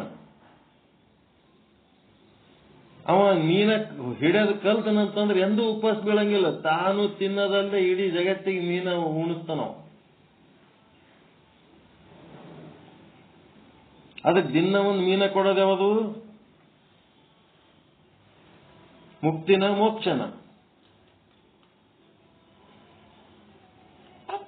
ಮುಕ್ತಿ. ಮೀನ ಹಿಡಿಯೋದು ಕಲಿಸಿದ್ರೆ ಮೋಕ್ಷ. ಇವತ್ತೊಂದು ವಿಡಿಯೋ ಹಾಕ್ಯಾರ ಮುಂಜಾನೆ ಬೈದು ಏನ್ ಕಲ್ಸಿರಿ ನಿಮ್ ಮಕ್ಕಳಿಗೆ? ಕಂಪ್ಯೂಟರ್ ಸೈನ್ಸು, ಎಲೆಕ್ಟ್ರಾನಿಕ್ಸ್ ಅಂತೇಳಿ ಕಲಿಸ್ಕೆ ಅವ್ ಸಾಫ್ಟ್ವೇರ್ ಇಂಜಿನಿಯರ್ ಆಗ್ಯಾವ. ನಾಳೆ ರೋಬೋಟ್ಲಿಂತ ಎಲ್ಲ ಕೆಲಸಗಳಾಗ್ತವ. ಮಕ್ಕಳಿಗೆಲ್ಲ ಹೊಳಿ ಕಳಿಸ್ತಾರ. ಬೆಂಗಳೂರ್ಲಿಂತ ಮನ್ಯಾಗ ಕುಂದ್ರಕತ್ರಿ. ಅವಕ್ಕೇನು ಒಂದು ಫ್ಯೂಸ್ ಆದ್ರೆ ಫ್ಯೂಸ್ ಹಾಕ್ಲಕ್ ಬರಲ್ಲ. ಮನ್ಯಾಗ ಅಡಿಗೆ ಮಾಡಿದ್ರೆ ಅಡಿಗೆ ಮಾಡ್ಲಕ್ ಬರಲ್ಲ. ಚಂದ ಕೂತು ಉಳ್ಳಾಕ್ ಬರಂಗಿಲ್ಲ. ಅಲ್ಲಿ ಇಲ್ಲಿ ತಿಂದು ಬುದ್ಧಿ ಕೆಡಿಸ್ಕೊಂಡು, ಮನಸ್ಸು ಕೆಡಿಸ್ಕೊಂಡು, ಆರೋಗ್ಯ ಕೆಡಿಸ್ಕೊಂಡು ಏನು ಜನರಲ್ ನಾಲೆಜ್ ಇಲ್ಲ, ಕಾಮನ್ ಸೆನ್ಸ್ ಇಲ್ಲ. ಬರೀ ಕಂಪ್ಯೂಟರ್ನಾಗ ಕೂತಾವ. ಆಟೆ ಏನ್ ಕಲ್ಸಿರಿ ನಿಮ್ ಮಕ್ಕಳಿಗೆ? ಬೈಲಕತ್ತಾನ ಮುಂಜಾನೆ. ಹಾಕ್ತೀನಿ ನೋಡ್ರಿ. ಎಲ್ಲ ಅಯೋಗ್ಯ ಸಂತಾನ ತಯಾರಾಗ್ಯದ ಮುಂದೆ ಕಂಪ್ಯೂಟರ್ ಹೆಸರ ಮೇಲೆ. ಕಂಪ್ಯೂಟರ್ಗೆ ಏನ್ ಮನುಷ್ಯರ್ ಬೇಕಾಗಿಲ್ಲ. ಮುಂದೆ ಅವು ತಾವೇ ಕೆಲಸ ಮಾಡ್ಕೊಳಂಗ ಆಗ್ತಾವಂತ ಆಟೋಮೆಟಿಕ್ ಅವು. ಆಮೇಲೆ ಎಲ್ಲ ಮನುಷ್ಯರು ಮೂಲಿಗೆ ಕುಂದಿರ್ತಾರ. ಮನಿ ಒಳಗೆ ಏನ್ ಮಾಡ್ಲಕ್ ಬರ್ತದ ಇವ್ರಿಗೆ? ಏನ್ ಕಲ್ಸಿರಿ ಅವರಿಗೆ ಅಂತ ಪ್ರಶ್ನೆಗಳು ಚಾಲು ಮಾಡ್ಯಾರಿ. 100 ಮಂದಿ ಮಾಡೋ ಕೆಲಸ ಒಂದು ರೋಬೋಟ್ ಮಾಡ್ತದಂತ.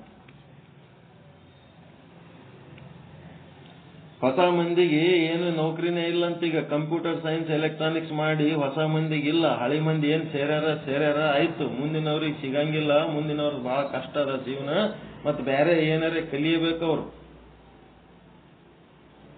ಒಂದ್ ಸಣ್ಣದು ಕರೆಂಟ್ ಕೆಲಸ ಮಾಡವ, ಒಂದು ಸಣ್ಣದು ಬಡಿಗೆರ್ ಕೆಲಸ ಮಾಡವ, ದಿನ ಸಾವಿರಾರು ರೂಪಾಯಿ ಜೇಬ್ನಾಗ ಹಾಕೊಂಡು ಹೋಗ್ತಾನ.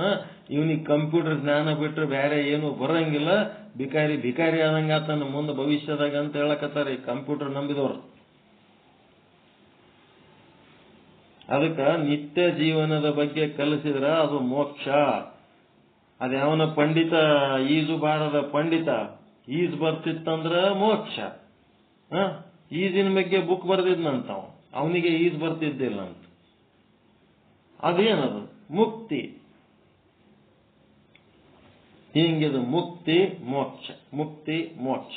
ಇದನ್ನ ವಿವೇಕದಿಂದ ತಿಳ್ಕೊಂಡು ಈ ಮುಕ್ತಿ ಸಾಧನೆ ನಮ್ಮ ಗುರಿ ಅಲ್ಲ, ಮೋಕ್ಷ ಸಾಧನೆ ನಮ್ಮ ಗುರಿ ಅಂತ ತಿಳ್ಕೊಂಡ್ರಿ ಅಂತಂದ್ರ ಎಲ್ಲಿ ಹೋಗೋದ್ ಬೇಕಾಗಿಲ್ಲ. ಮಾಡ್ಬೇಕಾದ ಕೆಲಸನೇ ನಮಗೆ ಜಗ್ಗ್ಯದ, ನಮ್ಮದ್ರಾಗ ನಾವು ಕೂತು ಮಾಡಿದ್ರೆ ಬೇಕಾದಟ ಅದ ಅಂತೇಳಿ ಏನಾಗ್ತದ, ಎಲ್ಲದ್ರಾಗೂ ಇಂಟ್ರೆಸ್ಟ್ ಕಳ್ಕೊಂಡ್ಬಿಡ್ತಾನೆ. ಮೋಕ್ಷ ಸಾಧಕನಾದವನು ಹೊರಗಿನ ಯಾವುದ್ರಾಗೂ ಇಂಟ್ರೆಸ್ಟ್ ಇಲ್ಲ, ಬರೀ ಮೋಕ್ಷ ಒಂದೇ ಗುರಿ ಇಟ್ಕೊಂಡು ಜೀವನ ಮಾಡ್ತಿರ್ತಾನ. ಮುಕ್ತಿ ಬೇಕಾದವ ಗದ್ದಲ ಮಾಡ್ತಾನ, ಒಂದ್ ಸ್ವಲ್ಪ ಪೀಸ್ ಶಾಂತಿ ಸಲುವಾಗಿ ಯಾವ್ದಾರ ಆಶ್ರಮಕ್ಕೆ ಹೋಗಿ ಒಂದ್ 4 ದಿನ ಇದ್ದು ಮತ್ತೆ ಹೊಳ್ಳಿ ಬರ್ತಾನ. ಮತ್ತೆ ಹೊಳ್ಳಿ ಬಂದ್ಮೇಲೆ ಅದೇ ಗತಿ. ಅದೇನ್ ಎಲ್ಲರೂ ಹೋಗಿರ್ತದ, ಅದ್ ಹಂಗೆ ಕೈಕೊಂಡು ಕೂತಿರ್ತದ. ದವಾಖಾನೆಗೆ ಅಡ್ಮಿಟ್ ಆದವ ಒಂದ್ 8 ದಿವಸ ರೆಸ್ಟ್ ಮಾಡ್ತಾನ. ಮತ್ತೆ ಹೊಳ್ಳಿ ಬಂದ್ಮೇಲೆ ಅವ ಏನ್ ಪೆಂಡಿಂಗ್ ಕೆಲಸ ಇಟ್ಟು ಹೋಗಿರ್ತಾನ ಅದೆಲ್ಲ ಕೂತ್ ಮಾಡ್ಬೇಕಲ್ಲ, ಅವನೇ ಮಾಡ್ಬೇಕು. ಯಾರು ಮಾಡ್ಬೇಕಲ್ಲ? ಮೆಡಿಕಲ್ ಲೀವ್ ಅಂತೇಳಿ ಹಾಕೊಂಡು ದವಾಖಾನೆಗೆ ಅಡ್ಮಿಟ್ ಆಗಿ 4 ದಿನ ರೆಸ್ಟ್ ಮಾಡೋಣ, ಮತ್ತ 1 ವಾರ ಬಿಟ್ಟು ಆದ್ಮೇಲೆ ಅವನ ಕೆಲಸ ಅವನೇ ಮಾಡೋದು, ಬೇರೆ ಯಾರು ಮಾಡ್ತಾರೆ?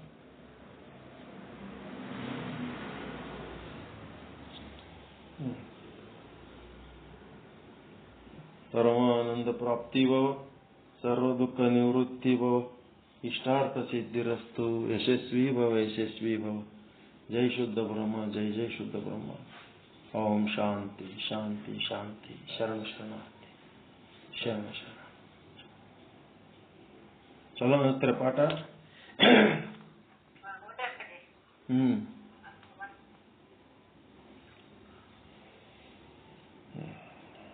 ನಾಳೆ ಮತ್ತೇನು ಹೇಳ್ತಾರ ನಾಳೆ ನೋಡೋಣ.